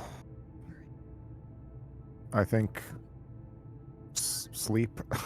Okay, same thing. Zox, what do you think? You've got I 4 think there. sleep makes sense, but I don't have a strong sense of how many hit dice they have. With humans, you can never tell. All right. Well, let's conceal our continual light, switch to lanterns, and narrow the beam. Get into a narrow file, and then kobolds move ahead and try to sneak around, and just start yelling if they start running, and we'll start running. We'll try to slay them, and we'll unleash our golden spear and holy light if they start to flee, so we can mow them down. All right. Does charm still play a part in this? I think. Yeah, I just mean, sleep. ultimately the goal is to stop them, because if we can stop them, we can sleep them, charm them, whatever. I think sleep is probably your best bet to start with. Yeah. Also, I posted a little doodle of trying to map this, but I've never done this before. And here's what I have so far. It's not bad. Okay.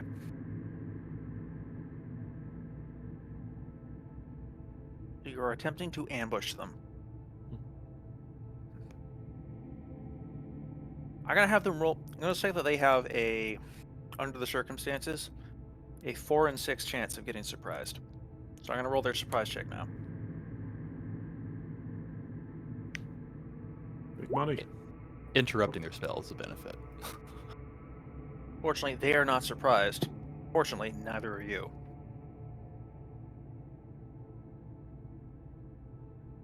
As you approach the corner, perhaps one of the coverings on your light sources slips for just a moment. But they pause in their incantations, and with eerie synchronicity, rise and turn to face you. And for just a moment, you can see them silhouetted against the fire. They are human, almost. Their skin has a strange greenish cast to it. Their skin is tight across the bones of their face, and their hair is shock white. Roll initiative.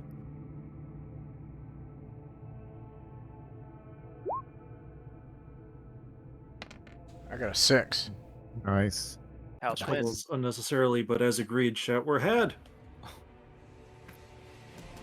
We unleash continual light on golden spear and sorry, poor kobolds.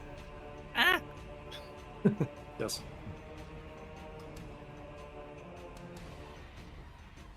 And sorry, go ahead. What are they? Are they doing anything? Are they casting something? Or are they speaking weird incantations right now? That's an excellent question. So they are not declaring spells. They are sweeping up their weapons.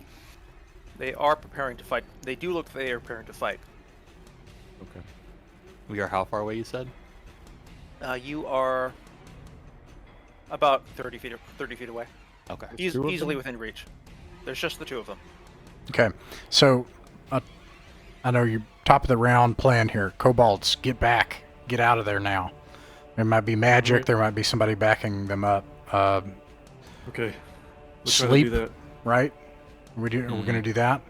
Or do we want to go Do I- straight to web so we don't risk it? Do we want a charm person cast this round?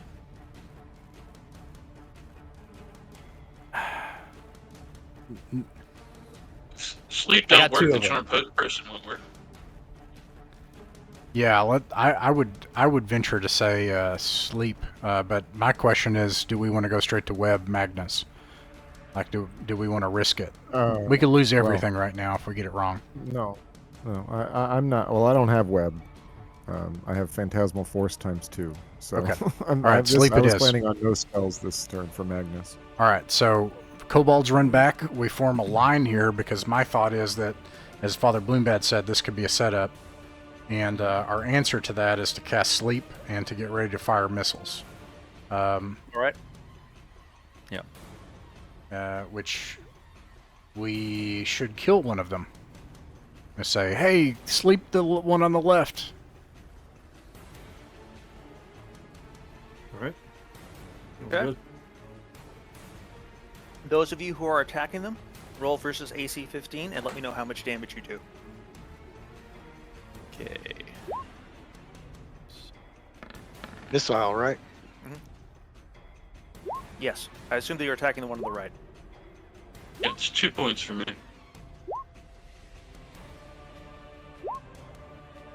2 damage for me. Mm-hmm. So 2. Not sure how you roll that all together, but I'm just gonna roll 2d. I'm just gonna roll my d20s. Okay.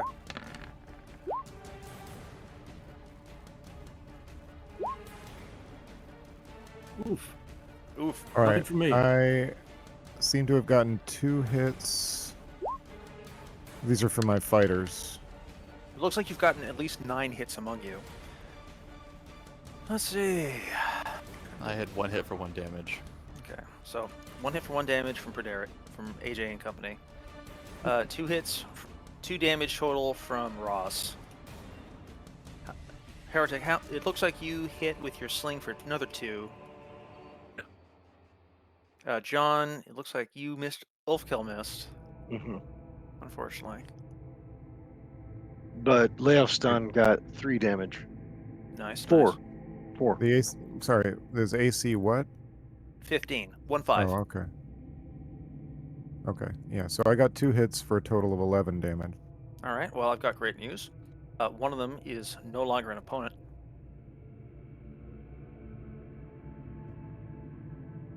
As they are cut down in a spray of blood, trying to weather the hail under their shield. And the other one collapses like a puppet with their strings cut as sleep draws them from the world.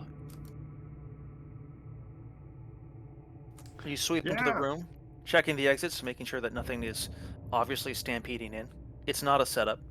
You've caught them at a critical moment. You've caught them unawares, it seems. Okay. Violence, silence. Let's get in here. And we need to look the way they were facing from? Were they facing the fire this way? They were both looking into the fire together, looking to the west and the east into the flame. So the fire was between them, and they were on either side of it, looking into it. Interesting. Okay. Does it look like packs were laid down near them, facing a certain direction? I'm not sure what you mean, but Let's say they were wearing a backpack. If they were wearing a backpack and they came in from this way, they would have the backpack's lid facing that way as well. True. Well, I've got even more relevant. They don't have backpacks, which implies that they are not from far. Yeah, that's even better. All right, nonetheless, let's post guards up this way, and then let's search the stuff really fast and go back to lantern light, cover continual light. Okay. What do you plan to do with your the sole survivor? I'm gonna go around real quick here. I suggest that we wake him up and charm him, and don't mess around. We got to move faster. We got to keep moving, Perduri. Okay. Got it. Do we I want think to we gag charm him before Bully's we wake him asleep. up? Yeah, we. That light magic's potent Okay. stuff. Father Bloombad, what were you saying? I missed that. Wait, he doesn't have to be awake to be charmed. True, but you won't know if he was charmed successfully unless he's awake when you do it. We will certainly smack him around on the face, and we'll take care of the sleep part, but and tie him up and all that kind of stuff. But Okay. Do we want more to cast it? I think she. does anyone have any objections to that before we do it? No. Okay. All right. Let's smack him around and wake him and try to charm him. But we wake him Okay. up first and try to get his attention. All right. You restrain them while you do the thing.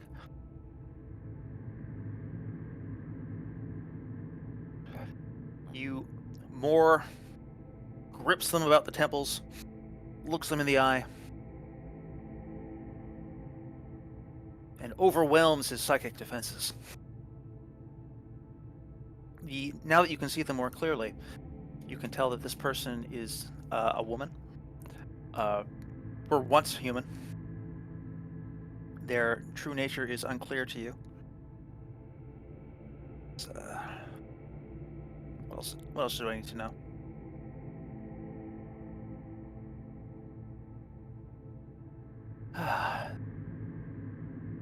Okay. What questions do you want to ask of this person? Is it more Perduri's hireling that does this? That's right. Okay. Whatever tells you spin more. Let's do it quickly. We have to move. We're running out of time. How do we want to spin this? However you want. Go for it. On the spot. So Mora will first try to figure out if they share a language. She'll speak the common tongue, see if they can understand. Oh, it's been a long time since I've heard this tongue, they say. Is this the only tongue you remember, friend? Have you forgotten the old ways, the true ways? I have spent long in the light, and it has taken a toll on me. Don't worry, my We friend. are Don't let journeying go. this way to try to reclaim things that were lost to us. Why would what you ever can want you to tell us? reclaim something that was lost to you when you could let go of something that held you to this world? Why would you ever want to hang on to such things? My friend, you will be happier when you learn to let go of the things that the world takes from you. There's nothing you need here. The We need to truth is found learn what we below. once had so that we can learn what we must let go. You seem like someone in need of guidance. But there's Where no would you guide us? There's no guidance to be found here. This is a place of forgetting. Ask him where we can best forget.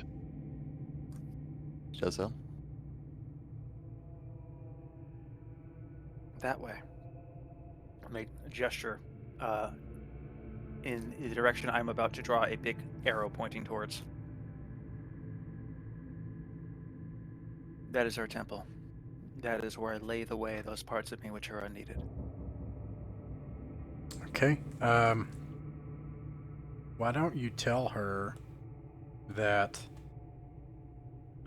we indeed wish to forget, and we wish to lay all of it upon the altar. and we ask that a solemnity, as we all will all remain silent except for a few of us until we can finally lay everything we have upon the altar, starting with the greatest of us. It's a good plan. She will say as such. You won't regret it. You won't regret anything. Come. Let me show you. She rises to her feet, stepping on the neck of her dead companion as she does, and walks calmly ahead, beckoning you in her wake. We want to be as you are. You already are. You just haven't learned it yet.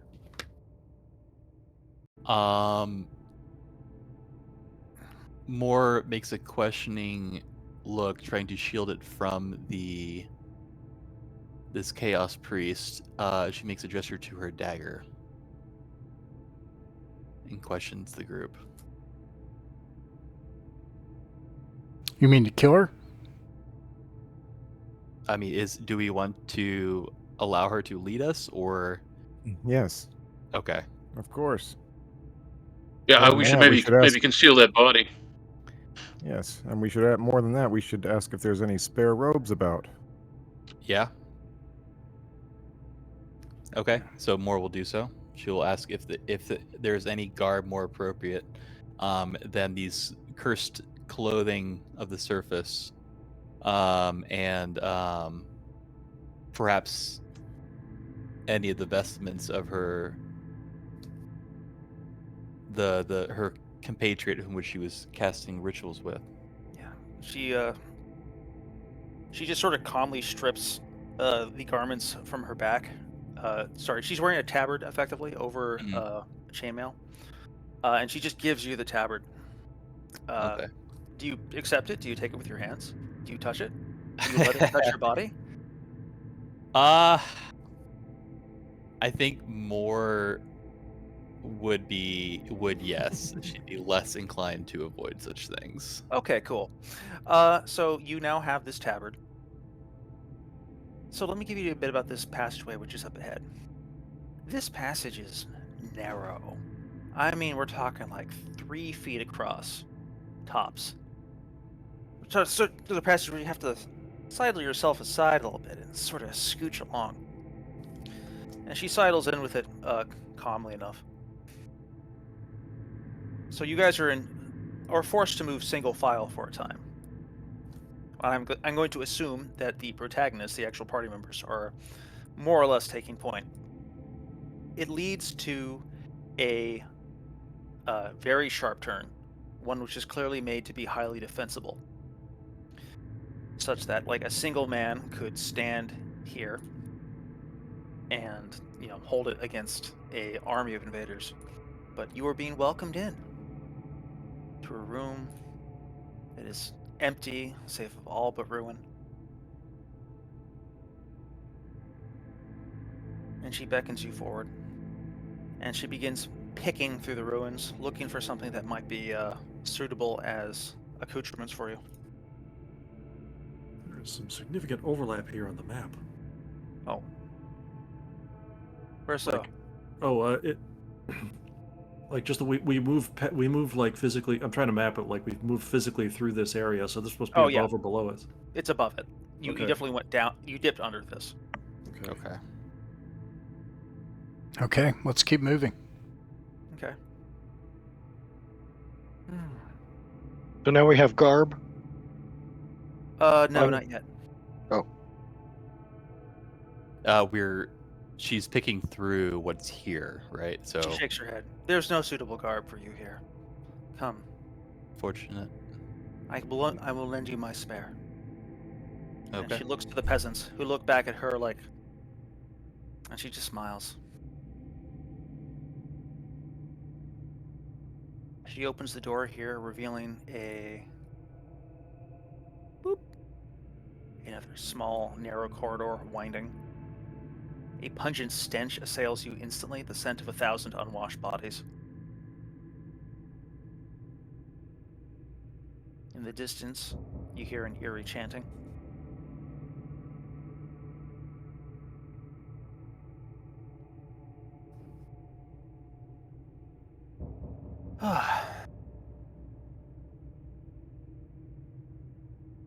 So here's what you see in this room.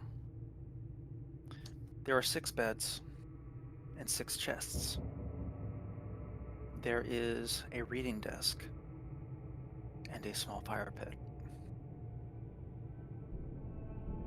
The chests all appear to be closed and locked. There is a door to the east. It is thin and flimsy. Let me get you a proper description of it. A moment.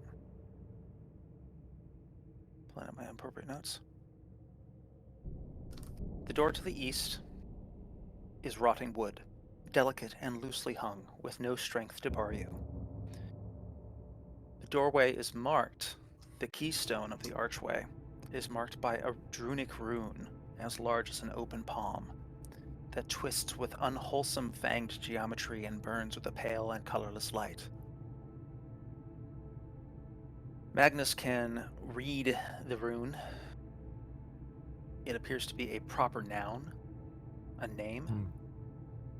Nargashapan. Okay. This is not the same as Nargothrond, right?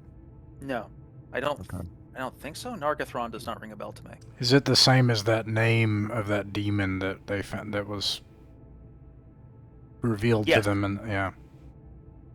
So yes. Yeah, sorry. Okay. You just misremembered it. Wink. Because I've got a bit of Nargothrond grease, as it happens. Wait, what? The fuck is that? It's some demon Well, grease. It's a grease stain that was left behind by a Oh, okay. demon. Everyone's That's right. And I collected some of it because I'm Magnus. That's how That's it right. goes. So I have Nargothrond grease or Narga something or other. Use it Yeah. like pomade. Okay. I do not. I save it. The for woman just goes a to purpose, one of the yeah. chests, kneels before it, listens at it carefully, nods, opens it, and draws forth a pair of ritual garments resembling hers, offering one of them to Moore. Moore accepts it and holds it towards Father Bloombad. Would Father Bloombad be willing or even capable of wearing this without lessening his power? Well, we're planning on I'm making not- him invisible. Yeah, I'm not wearing it. Okay. So, she has the vestment already that was given to her. She will take this and then she'll hand it to Wolfkill? Norbert or Ufka. Norbert will lead the way. He'll lead, Norbert, he'll okay. put it on, lead the way, and Okay. follow this crazy lady. Okay. You pass under the through the door to the east. Yes. Okay. would Norbert's bravery astonishes us again. Norbert experiences a brief thrill, a tingle of profound dread, as the worm before the raven, as he passes under the keystone. But nothing else seems to happen. The room below, the room beyond, though, that's frightening. The entire interior of this not so narrow hallway is lined with black skulls. Every wall and an archway over the ceiling, their eyes turning inwards, a dark and unflinching stare. Who follows Norbert into the Hall of Skulls? It sounds like a good time for detect traps. Well, no, we've got the lady with us, right? We got that. How long does Yeah. invisibility last? An hour, I think. Now's the time. should Owen and cast detect evil, or would that just be too obvious? It is rather obvious, isn't it? Or like, I mean, would it be too useless here because everything's evil? Everything's evil. Everything's evil, but you can tell the distinctions between them. Your eye, it's like everything is well illuminated when you're outside, but you can still see color. Invisibility says that it'll last until I attack or revoke the spell. Yeah, Let's do so it it. just lasts. Let's do all the spells. Let's do all the things. Invisibility, Now is the detect time. traps, all the stuff. Okay. All right, yeah. My guy Then- will cast invisibility on me then. Okay. Owanen will cast Detect Evil. Mirror Image lasts a short time, right? Or that would be too obvious a combat spell, so she will not cast that. She will just leave as is. That's all spells for me. Okay. Um, Here's what you did. Sorry. Continue. Mirror image is an hour. Oh, for real? Oh, I don't think is it? I don't think you have to cast it during combat, do you? You don't. You can just spin it up. Then she will spin it up. Okay. Yeah. So will my other guy. Okay. So, detect evil. Your chaosometer is pinging. You are in a radioactive place. You are in a place which is far from the light, which has never been touched by the light. There is nothing here which is wholesome to human eyes. There is nothing here which is right to human hands. This is a place of chaos. And it gets sharper, fast, once you walk through that door. That rune, that is an extension of an evil spirit. That hallway is radiant with evil power. And at the far end of that hallway, there is a black pair of double doors at an uncanny angle, stone, 10 feet tall, marked with images of skulls, screaming faces, laughing demons, and in the glimmering light, it seems like it's marked with fresh flowing blood. And above it, there is another sigil.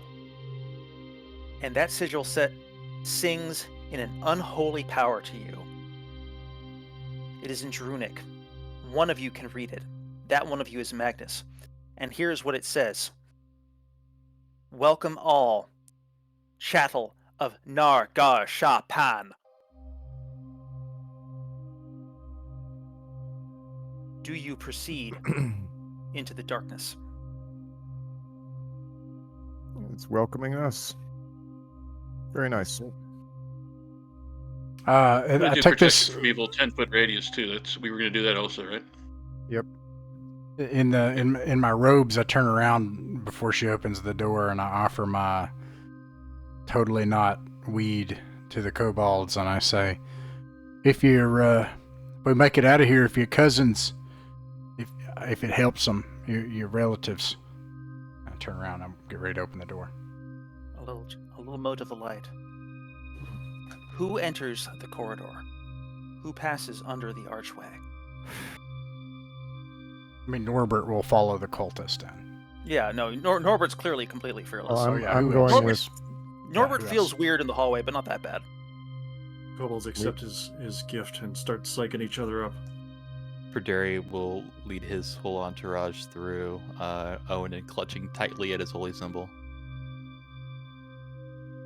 Let's tell I'm going- somebody to flee this place and give them a lantern if word of us if our mission here should fail.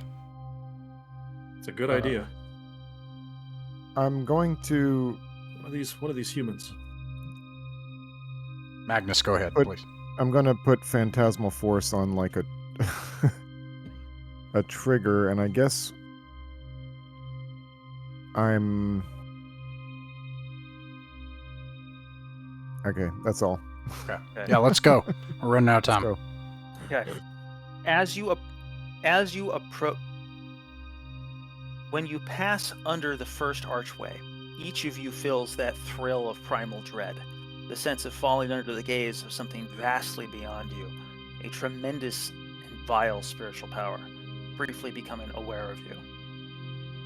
When you enter the Hall of Skulls, most of you feel at most a horripilation of unease.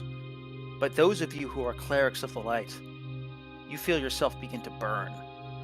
A searing pain sharpens across your skin as sigils of unholy shape burn themselves into your flesh, as though you're assailed by tiny invisible demons wielding red-hot brands, marking characters in your skin with hot iron the size of their thumb. Every cleric who passes down this hallway suffers 1d4 points of damage. from the spiritual assault. Except you have wisely protected yourself against this evil power. Protection from evil wards against the pressure building against you as you go down the hallway. The sigils burn at the periphery of the protective field as the light fights against the darkness and finds it wanting. But as you approach the doorway proper, you recognize that this is a greater power. Do you wish to pass up? Who will open the final door? The cultist and Norbert will. You open the door. You pass beneath it.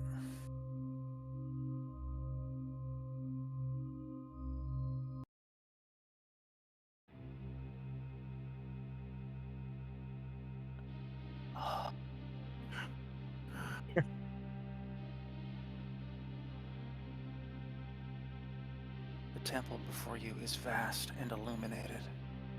There is a statue high as your church, filling the space with its unnatural form. 3 beautiful eyes of glimmering red opal.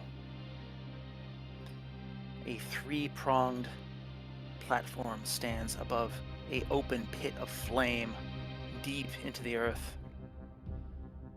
The cultists are chanting a nonsensical chant.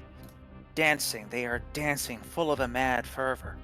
What are the words they say? Where lies the strangling fruit that came from the hand of the sinner? I shall bring forth the seeds of the dead to share with the worms that gather in the darkness and surround the world with the power of their lives, while from the dim-lit halls of other places forms that never were and never could be writhe for the impatience of the few who never saw what could have been in the black water with the sun shining at midnight. Those fruit shall come ripen, and the darkness of that which is golden shall split open to reveal the revelation of the fatal softness in the earth. You've come. And at once Father Bloombad recognizes the face of the man standing atop this great pit. It is a man who he knew but briefly. His name doesn't even spring to his mind. It was a strange crossing long ago, but that is the man right there who stole the helm, which you wrenched from the skull of the Chaos Cultist in the Mouth of Doom and rode off into the night. There he is, still alive. And for how long has he plotted against you? How long has he betrayed the light that birthed him? Here he is now. Roll initiative. Please roll well.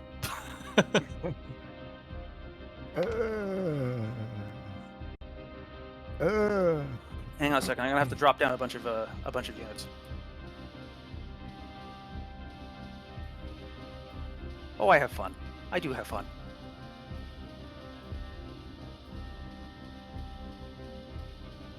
Alright, got those.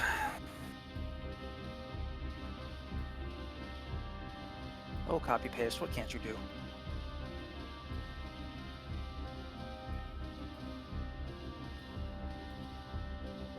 You want more satanic music?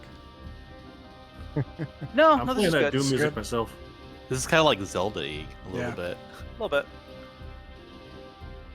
Is it okay if I pause that music and play the Doom Eternal one? Yes. Alright. Need some demon killing music. Okay.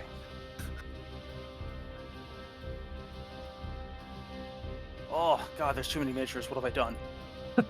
There's so many little guys. All right, we're gonna actually. I'm gonna get a little abstract with this for the sake of my sanity. So the back rank of the enemy are these five clerics. The front rank are these guys.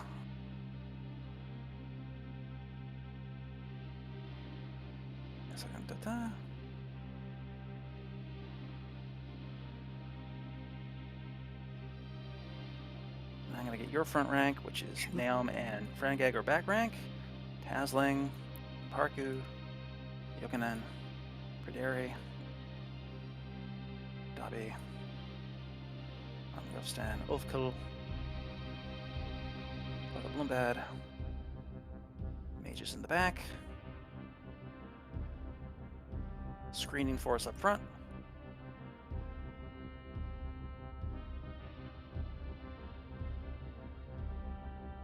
It's not here.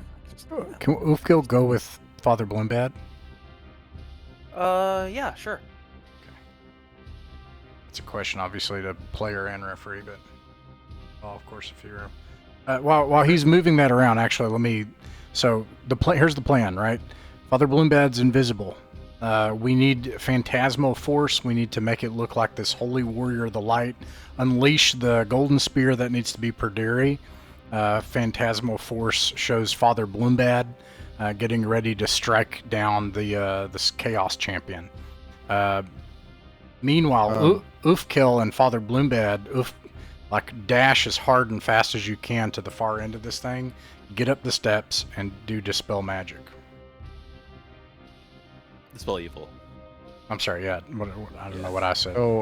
So I'm gonna bring the. Well, anyway, yes, I declare Phantasmal Force.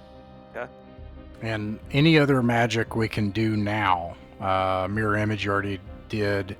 If we have any more. Sure, you wouldn't rather have a lightning bolt?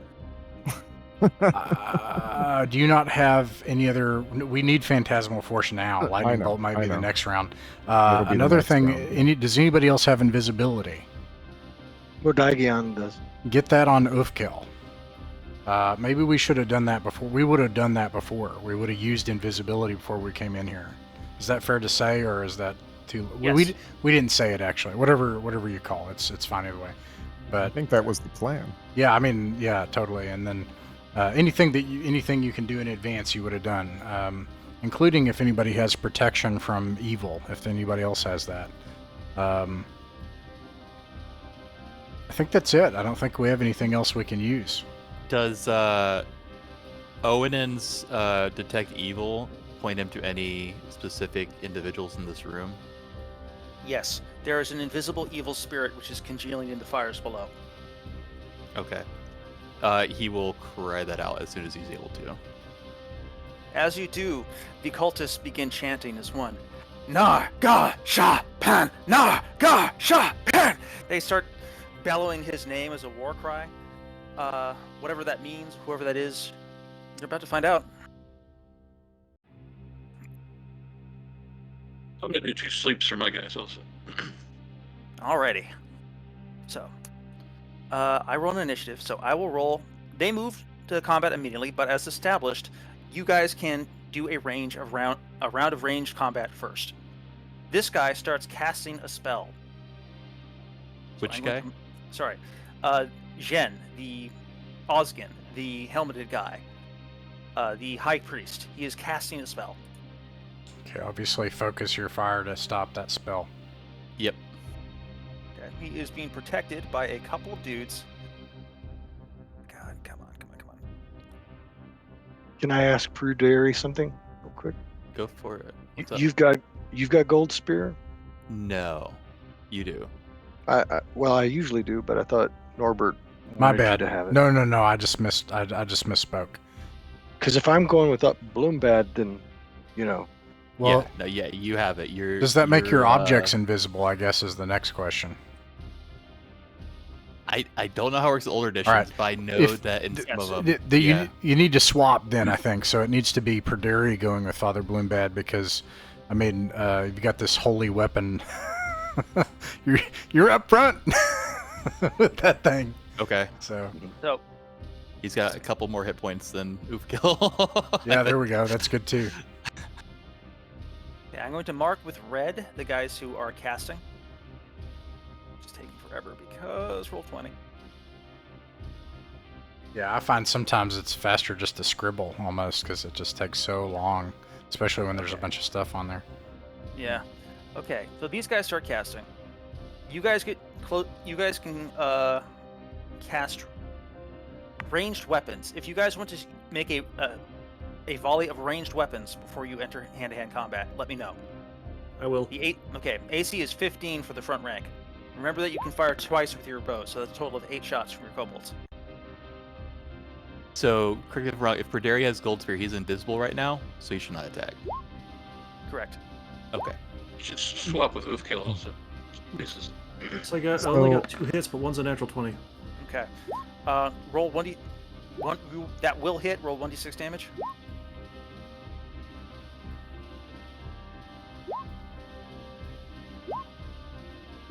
6.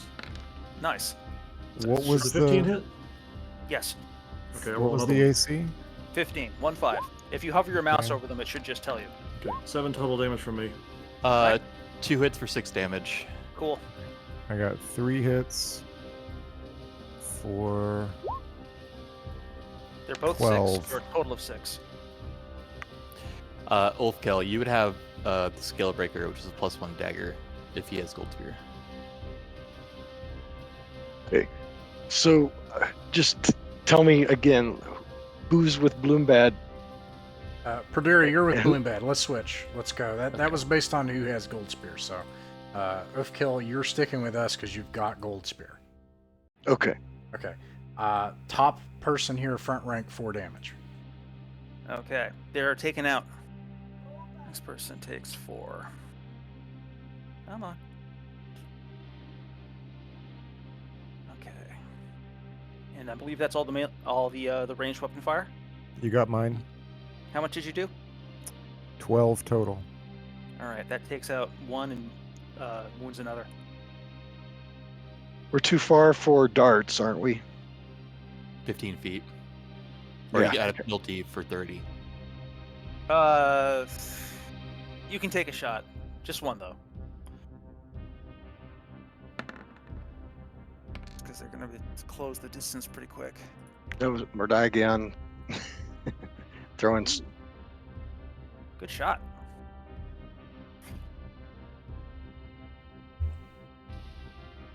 Two damage. One of them falls. One of them plummets, screaming from the causeway into the pits below. Nice.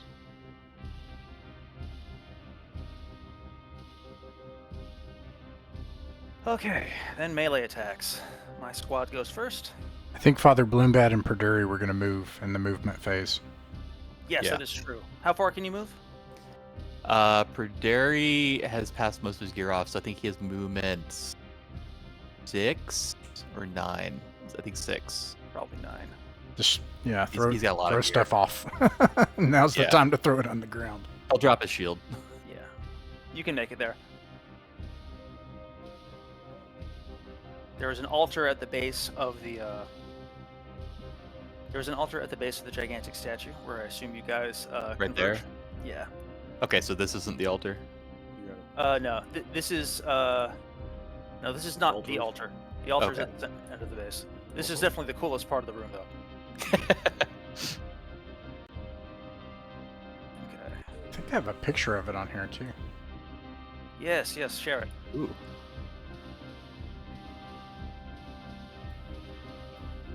I'm sorry, was there a question for me? I don't think so. Okay. Come on, little guys, you can do it.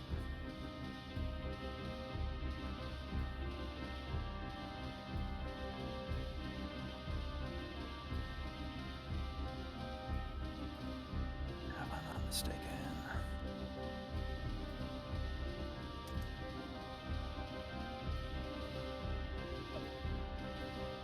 Five, 6, 7, 8. The only one who might hit. No. This'll hit. That'll be a kill. One of your screening forces raises their shield, has it batted aside, and is beaten. And his head is beaten in a single blow as he passes from the world.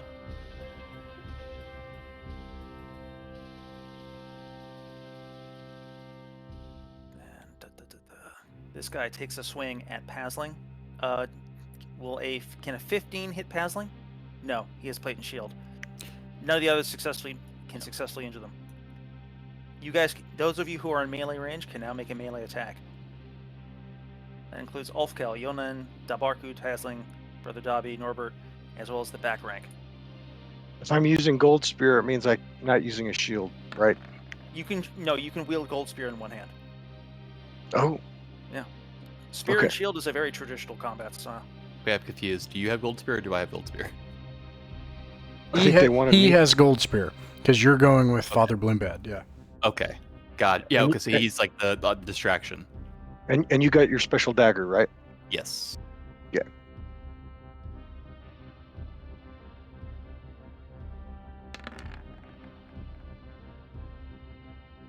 peasants do not successfully draw a hit. The peasant bodyguards on Magnus close shields to protect him.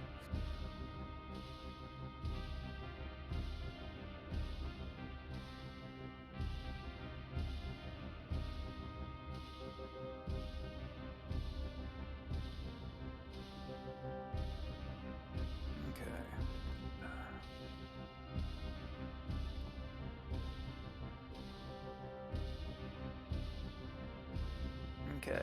If you make a hit, tell me what it is. If you don't have any hits, let me know. I did not I hit. did not hit. Okay.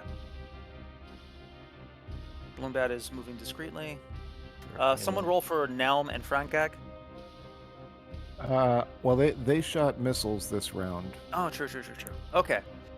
Wait, Dobby can use his club though. Yes. Let's see it. Oh, that's Hell dope. yeah. It is very dope. That is steep.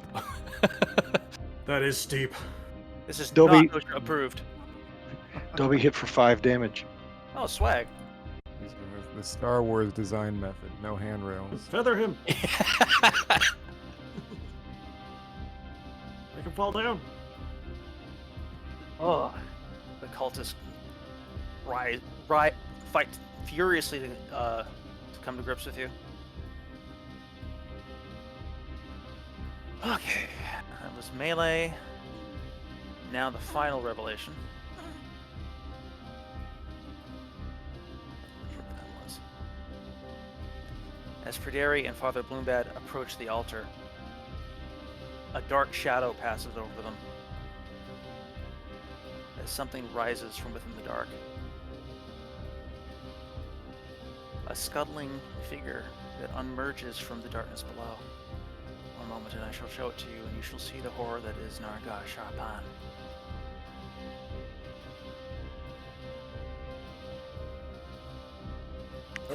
Oh.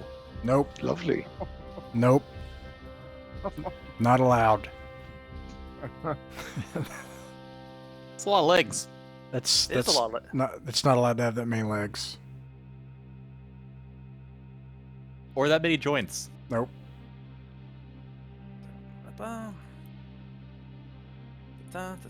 Where token? There we are. It scuttles up, regards Praderi closely, and then it opens its beak, and teeth at the end of long, spindly hands lunge for him. He rolls to attack. It sees through the invisibility. It sees right through it, because it is a powerful magical creature. And then, because you passed under its rune, it rolls a 20 to hit. Ooh. Hit me with your best shot. Okay. What about protection from evil? Oh. 10-foot radius version up. Oh, damn it. You horrible little... You accursed humans! Praise the light. Praise the light. It emits an unearthly screech. Its frustration and fury vented on the air around it. The earth shakes. The ground rattles. It stamps Burdarian. 100 feet in fury as it stalks along the stalks along the edge between you and your destination, warding you off as much as you're warding it off. In absolute terror, Praderi screams out a liturgic war cry.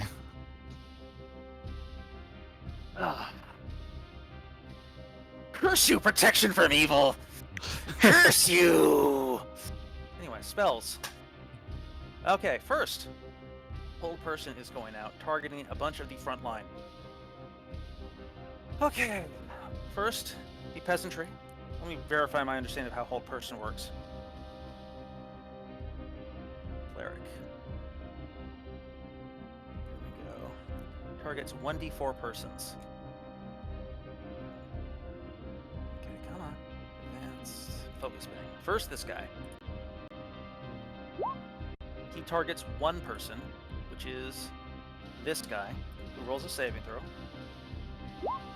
which he fails. He is now paralyzed.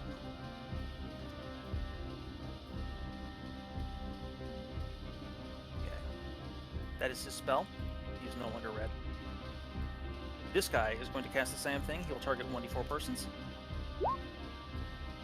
He targets this guy and Dabharku. I need a saving throw from Dabharku. Not Brother Dabi, but Dabharku. This guy's also paralyzed.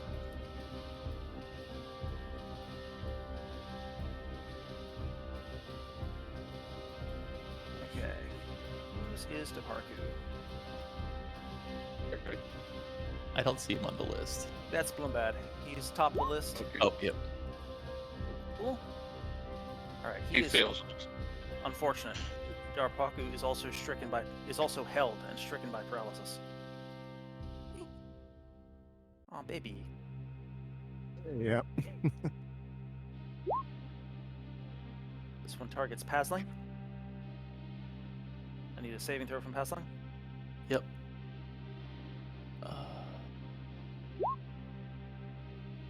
Oof, good. Pasling resists.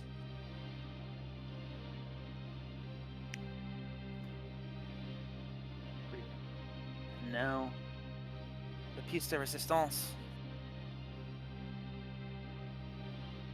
Finger of death on Father Blumbad. Except Visible. Visible. you son of a bitch. You got me good.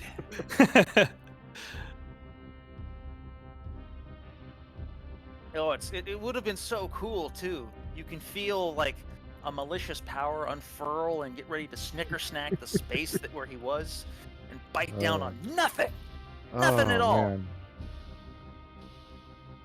All of a sudden, it's like every 5th edition session. No, I'm sorry, I didn't say that out loud. I will kill you. I will kill you. You are still within killing range. The difference is we Off chose ball. all of this off of our character sheet and earned it through adventure as Yeah, opposed no, to I'm something on sorry. the I'm character sorry. sheet. Well, forgive me. I shouldn't have said No. it. I will No, I'm kill you. happy for the opportunity to. I will kill say him. Okay, spells time. I know some of you guys had some spells spun up. If you've got them, Yes. spawn them. What have you got? Phantasmal Force. Okay, All this right. is in addition to the imaginary Father Blumbad you already spun up, right? No, I haven't cast it yet. Oh, really? This is So the you're end saying of the there first was no round. Okay, so there Well- was no invisible Father Blumbad on the field. No. No, we did that beforehand. Yeah, he's invisible. Yeah, He's Mordagion did. invisible, yeah, but he's not. I don't have the fake one. There's no fake Father Blumbad In yet. that case, he probably wouldn't have cast Finger of Death at all. Instead, he would have cast Dispel Good. So you had it on a trigger though, didn't you? I don't know what that means. You said. Well, or no, you- that's why I okay. didn't continue with that narrative because I don't know what that Okay. means either, so I stopped.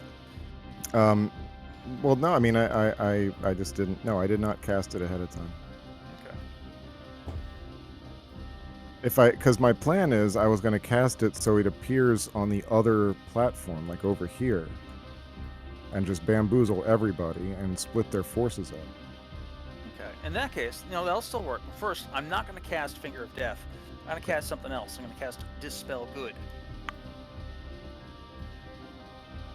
Which is going to target...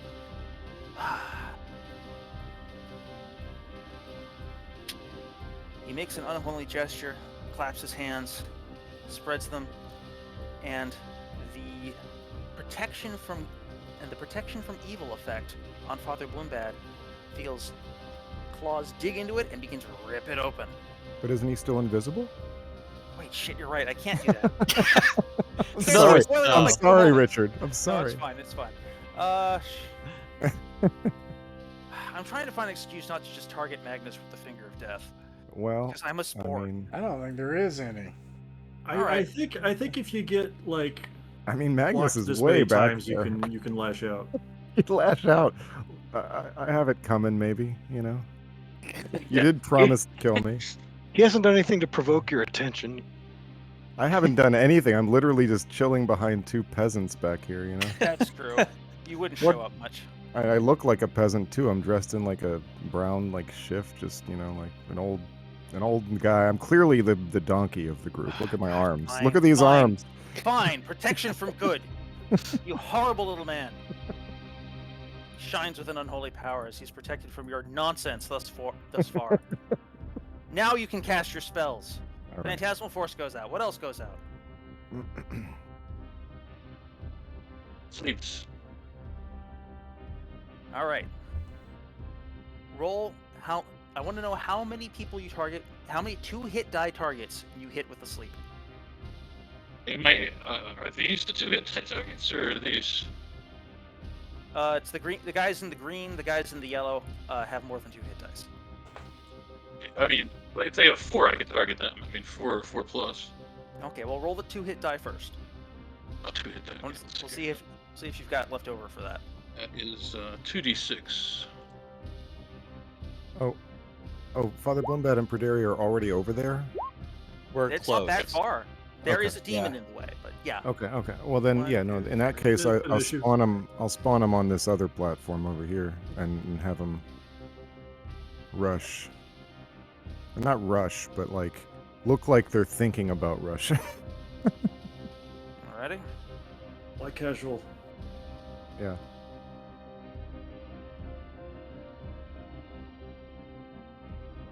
Now it won't fool the demon guy, but it'll probably fool some of these other guys.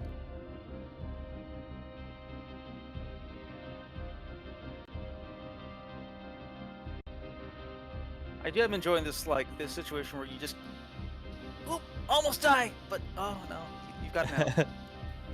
But I shouldn't Okay. overdo that. Okay, so the entire front rank, aside from one man, falls asleep. They are being pushed back against the pit before them. Your surviving peasants are in freakishly good morale. They are hooting and hollering as if in the grip of a unearthly power. Are they still paralyzed or no? Most of them, yeah. But you've got 3 who are still good. Is that all the spells that are coming out? Yeah. Now I'm concentrating on this, but then the next thing is going to be a lightning bolt. Understood. Right, and I can do Dispel Evil from 30 feet, and I believe I'm within 30 feet of the altar, right? Yes. Alright. I cast Dispel Evil. Okay, that is what you are. Well, you had to have declared that at the beginning of the turn, and when you're casting, you can't move. So you can start casting Dispel Evil next. Oh, turn. okay, yeah, next turn. Oh, yeah, Start I'm with the ambiguity. still invisible. Okay. Yeah. Okay. Now, it is now the second turn of combat. There has been a lot of violence unfolding. Richard, I just want to make it clear that if they move, I want to stay away from melee range of Really? these guys. I Yeah. never would have guessed. Okay. Well, just making sure, they're Okay. not standing still and they're You not start rushing looking into into engage. I rolled a 4 for initiative. What do you guys get?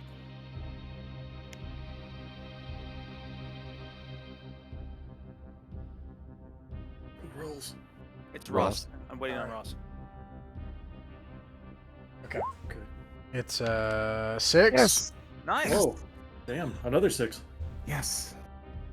I'm going to take a moment to move these sleeped guys off of the field so that you guys, as well as the dead, off the field so that we can navigate a little bit more tidily. Politely falling into the fire where they belong. Okay. The kobolds are hooting and hollering too. Just chanting dragon, dragon, dragon. Wait, what did they say? You removed the one that wasn't asleep, too, I think. You heard him. Don't worry about yeah, it. you're right, I did. Okay. Focus on what you're doing. This fire is gonna feed well tonight. Oh, yes. Okay, melee-wise, the demon cannot directly approach Father Plumbad or Perderi as long as they are marching together. However, these guys can. So, before you commit to starting to cast a spell evil, be aware that there are a couple of thugs here who are in a position to move on you directly. Yeah. But they are Perderi is- invisible, or at least Father We are Blombad is. invisible. Yeah. I'm standing under the stairway, I didn't, walk up. No, I get you. You know. So you're, But they don't you're have, under the bump into me. stairs. So I want to stay between you and the demon, but also I need to move, I guess, to the stairs to head them off. Right? Okay, as long as you know what you're doing. I'm gonna try to stay. Father Yeah, Plumbad, you are casting dispel evil? Yes. Okay, I'm declaring lightning bolt. understood. Moore is declaring charm person. Okay. Mordagion will do the same. Charm person. And I'm gonna go sleep on one of these guys. Last sleep. All right. Two of these guys. This guy starts casting a spell. I'm gonna mark him in blue this time so it stands out a little better. This guy does not start casting a spell. He helps guard the stairwell against you guys. These two split up and move to interfere with the two different Blumbads that they see. Or sorry, move to They don't see interfere. You're right. So they're- Bloombads that they do see, you mean? right. So these guys move over here to go target this thing.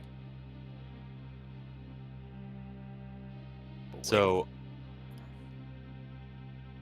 No, they know that they'd be able to see that the demon is Their, grappling with mas- something here. their master has gone insane, apparently. He's No, they're not attacking that- things that aren't there.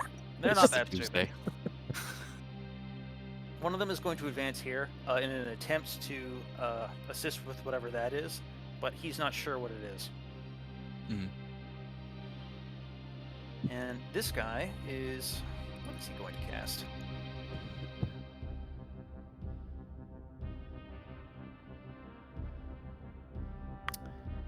Does the Well, he did see bonuses? He did see Magnus start spinning up a spell last round, so he's going to start spinning up.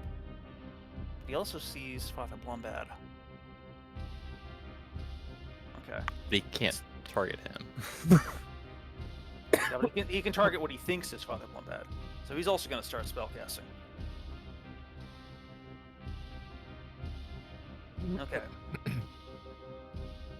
I've got my spells determined. Who's... Okay, movement or ranged fire? Is anyone moving or trying to do ranged fire? I'm gonna range fire on any randos in front of me. Okay. Range And he was- fire on the wizard, on the high priest or whatever. Yeah, Or this is the guy that's casting, or was the blue dot? Blue They're dot means both- casting. 3 casters going at the same time. Okay. Oof. I think I could hit the high priest looking guy. I got 3 damage on the high priest. So I can engage him. I don't know if I can hit him. Alright. Leofstan the- got Sorry, what's the AC on the green casters and the high It says priest? 15. Oh, 15 15, for both. 15. Yeah, if you hover your mouse over them, it should give a little I pop. see it. There's a die in the way of the... The high priest will be 17, so very unlikely. But here it goes. Alright, so yeah, Oh, I hit none hits. the casters, the green casters, Fizzles. twice, and I missed, so okay. Okay. 7 spell- damage on the green casters. Okay. This one? Oh no, this one. No, the caster, I mean, yeah, one of them. Okay, gotcha. So this one loses his spellcasting. It loses 7. In fact, both of these guys lose their spellcasting. It fizzles for both. But for one of them, it's a more tragic affair than for the other. Leofstan hit the priest for 5 damage. The High Priest? Yeah. Nice. Good for him.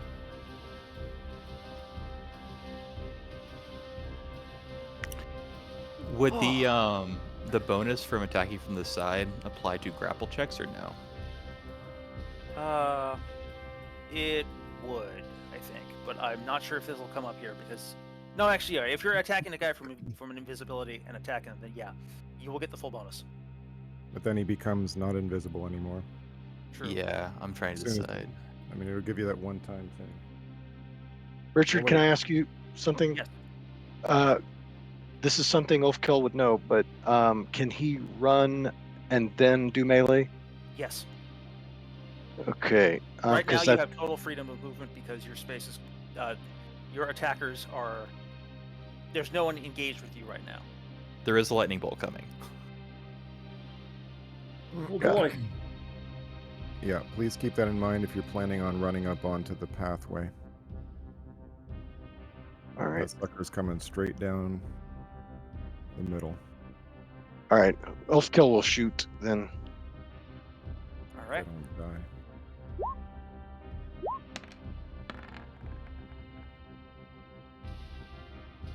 Got any bonuses there?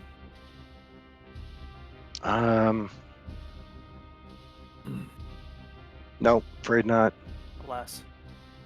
None? Hold on. What level are you? 2. 2. Oh, never mind. We've It gone takes a through while this, I before think. you. It takes an annoyingly long time before you get a base attack bonus. I And, think level 3 is +1 for the fighter. yes, and then level 4 is +1 again. I forgot to factor in those bonuses again. Life or death. Life or death. All right. Your death, my friend. All right. So Is it Elfquill's spell hold time position yet? and shooting. Now it's melee. This guy is going to sort of flail around and try and find whoever it is that the demon is warding against. I'm gonna give him like a 1 in 6 chance of successfully targeting AJ. Well, we won initiative first, didn't we? Oh God, you're right. You did. Okay, so yes, you do that. So yeah, Perderi would move to head him off, Okay. and I mean, there's no like held actions like that, so he'd You can just cream him. yeah Get in there. he'll Stuck just in. get there, and better he be a target than Father Bloombed. All right. And yeah, he'll swing. These are not one hit die, so he's just going to swing once and Does become that make you drop visible. invisibility? It would, Yes, yes. He does get a big fat bonus to hit for his first swat. So there's that. Ooh, that's a hit. Oh, Holy hello. shit! Hello. Plus whatever the bonus is. I mean, it's a hit. If it's 20, it's a hit. Yeah. Doesn't matter the AC. It is a 20, but for a max damage hit, Yeah. no, you know what? No, I'm not gonna be nice to you guys. I've been nice enough as it is. True. Well, he only gets the one attack though, so Be happy with max hit, max damage. I mean, right? you know. That's pretty nice. A spray of blood and ichor like casts through the air and lands across the hungry beaks of the demon thing. And he's going to echo the same liturgic battle cry he said earlier. Well, they are of course continuing to bellow the name of the demon, the guardian spirit of the shrine, though it's noticeably not as many of them bellowing as there were a minute ago. So there's that. Who else is moving? And it looks like the rest of you guys are standing back to let the lightning bolt discharge. So I believe that is the entirety of it. Well, I think Dobby actually Oh, could do something. tell me. Well, no, I mean, because maybe not, because we don't want to be out there in the middle. Oh, you can so there- sling. He doesn't have that, does he? I'm not sure. No, he has I a kn- sling. He's got a sling with a 40-foot range. Okay, well, okay, yeah, we'll do that. And it's just one for the sling, one attack with the sling. Yes. That's Let me ask you this, Richard. This big statue, Mm-hmm. is it big and a statue and like imposing and blocking the way, kind of thing? In other words, it's like a wall. Ish, yeah. Like you So can sort of step a lightning around. bolt, a lightning bolt would Get a bank would shot. bounce off. I'm of just it, gonna right? stop you right there. I'm not gonna do the thing where you get double damage for bouncing the lightning bolt. Even though it's in the Area spell of effects. description. Oh, yes, it says it bounces. It bounces back, but you don't get double damage for being in the area of effect twice. It just means the area of effect can go in multiple places. All right. You can't double up on damage on a lightning bolt that way. Even if it means it ricochets backward. All right. If it does ricochet backward, that means it might hit you, but it doesn't do double damage. Or Still triple is sti- damage. Unlimited power! That thing is still.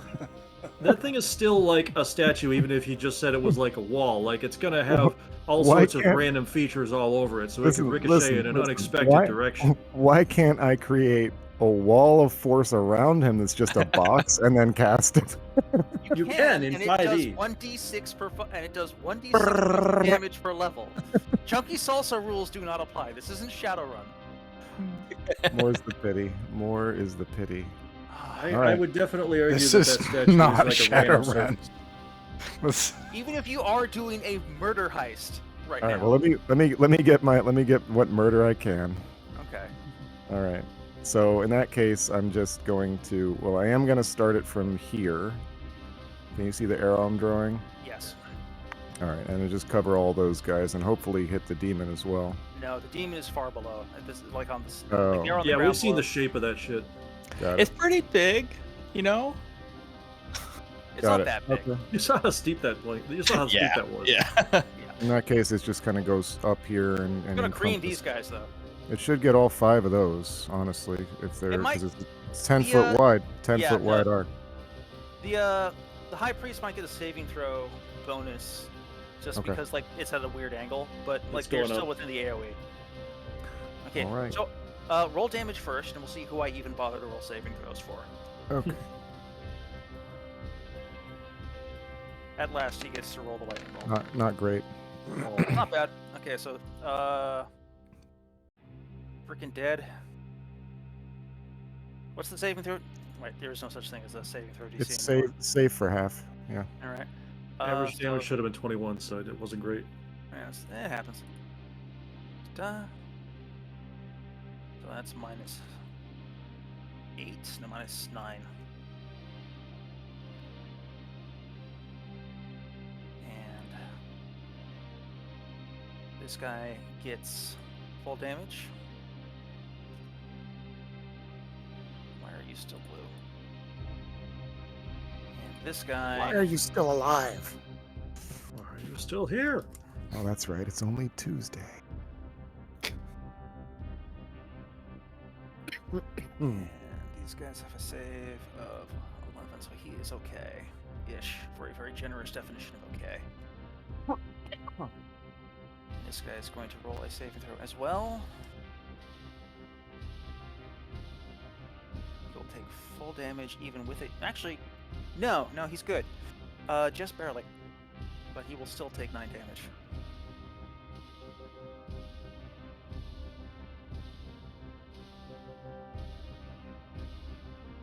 Okay, now, Dispel Evil is going to go off, I believe. Oh, we're gonna sleep first. Oh, okay. Who are we sleeping? One of these guys. Alright. And a charm person. I guess the guy with the most hit points. But Alright. Targeting this guy. He has 5 hit dice, so that is just not going to work. Okay. His will is simply too strong. But now you know. Let's have the battle. there's a charm person in there as well. Alright. He's charming who? Mordigion, too. Alright. Yeah, Mordigion. so there's 2 charm persons. So more is targeting one of the beefier guys. One of the ones at the top of the platform. He makes a saving throw versus the first one. And the other guy makes a saving. Let's see if the other guy makes a saving. The other guy does not make a saving throw. Mordigion has a new friend. Which of these guys is Mordigion's new friend? Ping him. Okay, are we talking about which ones to choose from? Light One of the 3 green. guys in front. Okay.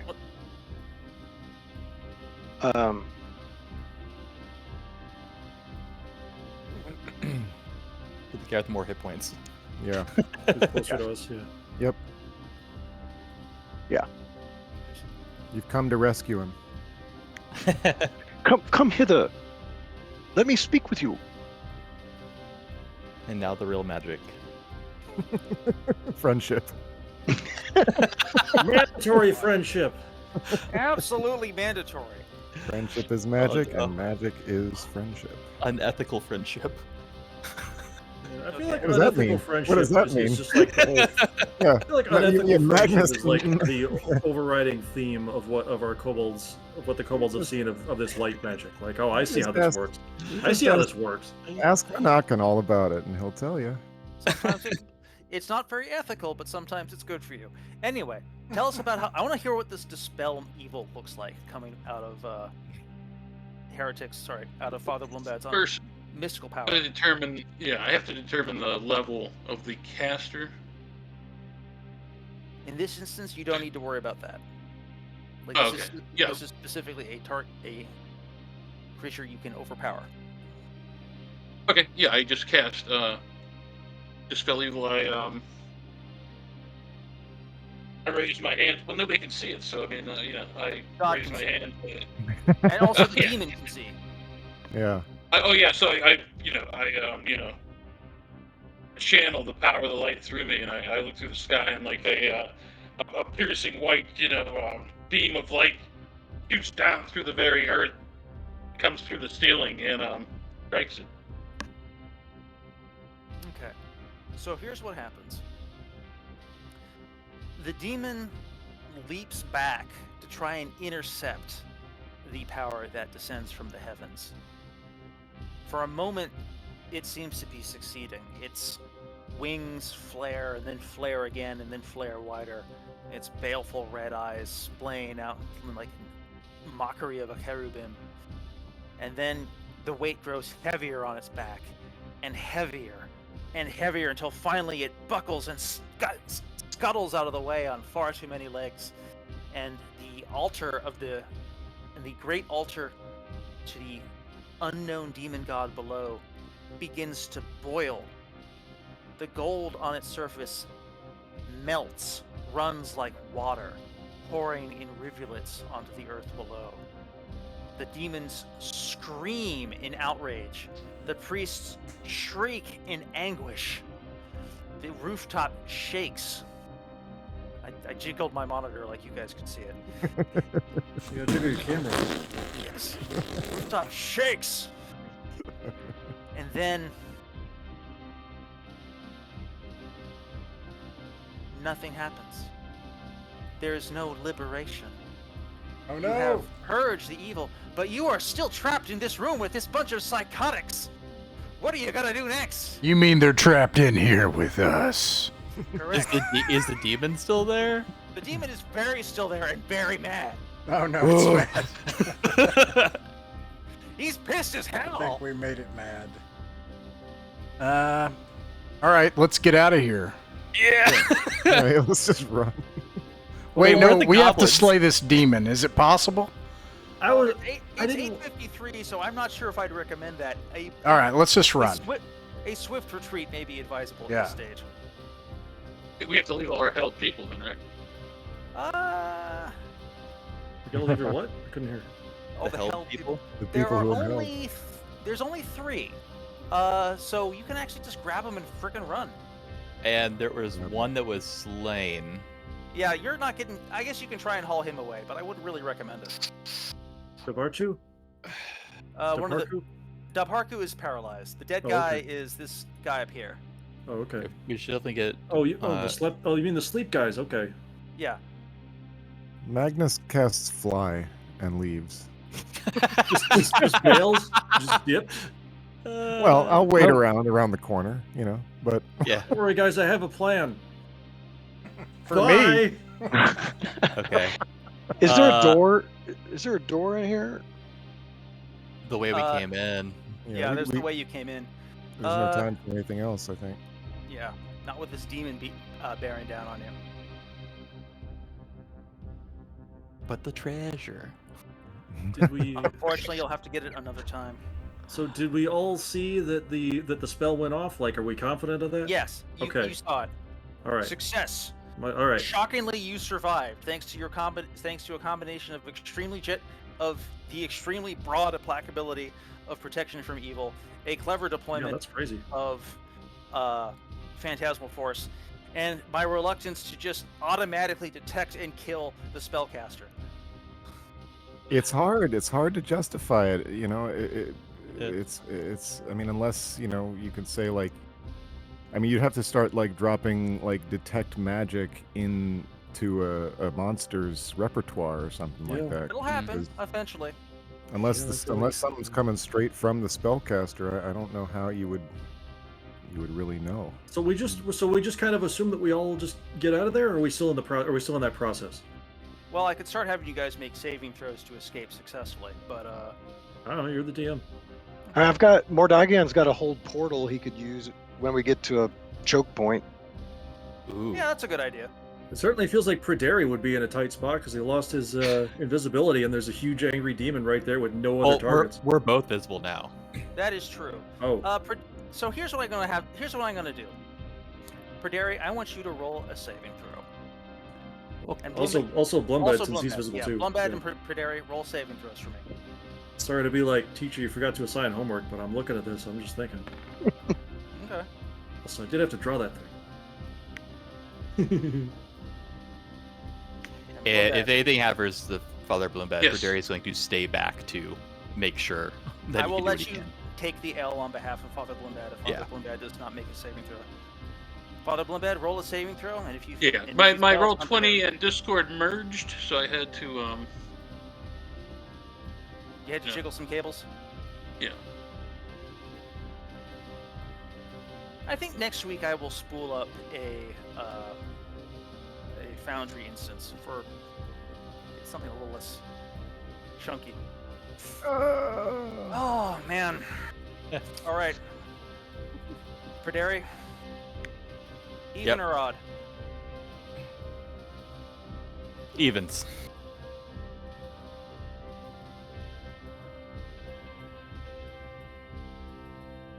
You survive. At what cost? It pecks you, and when it pecks you, it shatters your shield arm. You are left reeling with pain, your arm fractured and cracked, as Father Bloombad holds up the protection from evil once again, as he hauls you back, and you make your escape. But you are going to be, at least for a while, suffering the lingering effects of a seriously shattered limb. Got it. But you have all successfully survived, if not thrived. in Did the it leave? unrelenting- Huh? Go ahead. I'm sorry. In the unrelenting horror of Rappan Athuk. And now, how are you going to exploit this for your benefit, good sir? How are you going to yes. profit here? How? Okay. Did it leave any in its ragings? You know, did it leave any? Did it spit any spittle from its demonic It mouth? left, Did it left an absolute treasure trove of demonic effluvia, none of which can be safely retrieved. Well, no. by Can it be a wizard. retrieved? Can it be retrieved from Verderi's arm, Oh, from his shield, from the No. shards of Is his that shield? good? Is that what you want? Yes, I want it. it's always kind of. I want to combine it with the grease, and and make. Sorry, it just packed real hard. Okay.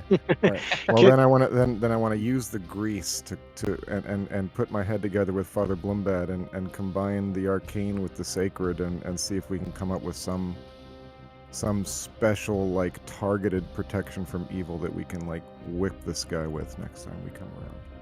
Just, Because I've got news for you. He is now going. He, she, they, it are now a problem. Well. I Who- thought who? That's why we were here.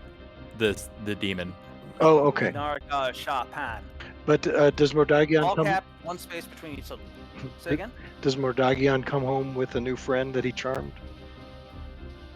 the cultist? Yeah. The goblins? We No, call the it the cultists. goblins. Cultist, man. We need to talk to that cultist for a long time. Yeah. Can we trade you one? do get a cultist. Can we trade You one of get the a cultist. goblins for the dead You're commoner? so lucky. You get the cultist follows you like the fool that he is, trusting you that you will protect him.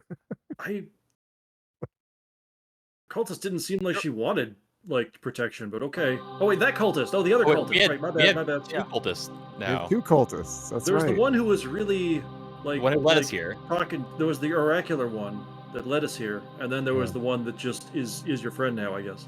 Yeah, And then the there's bridge. the goblins who I assume fell in the lava. The goblins got distracted and were eating a bug. They wandered away. Okay. They're still your friend, but you have no way of recontacting them.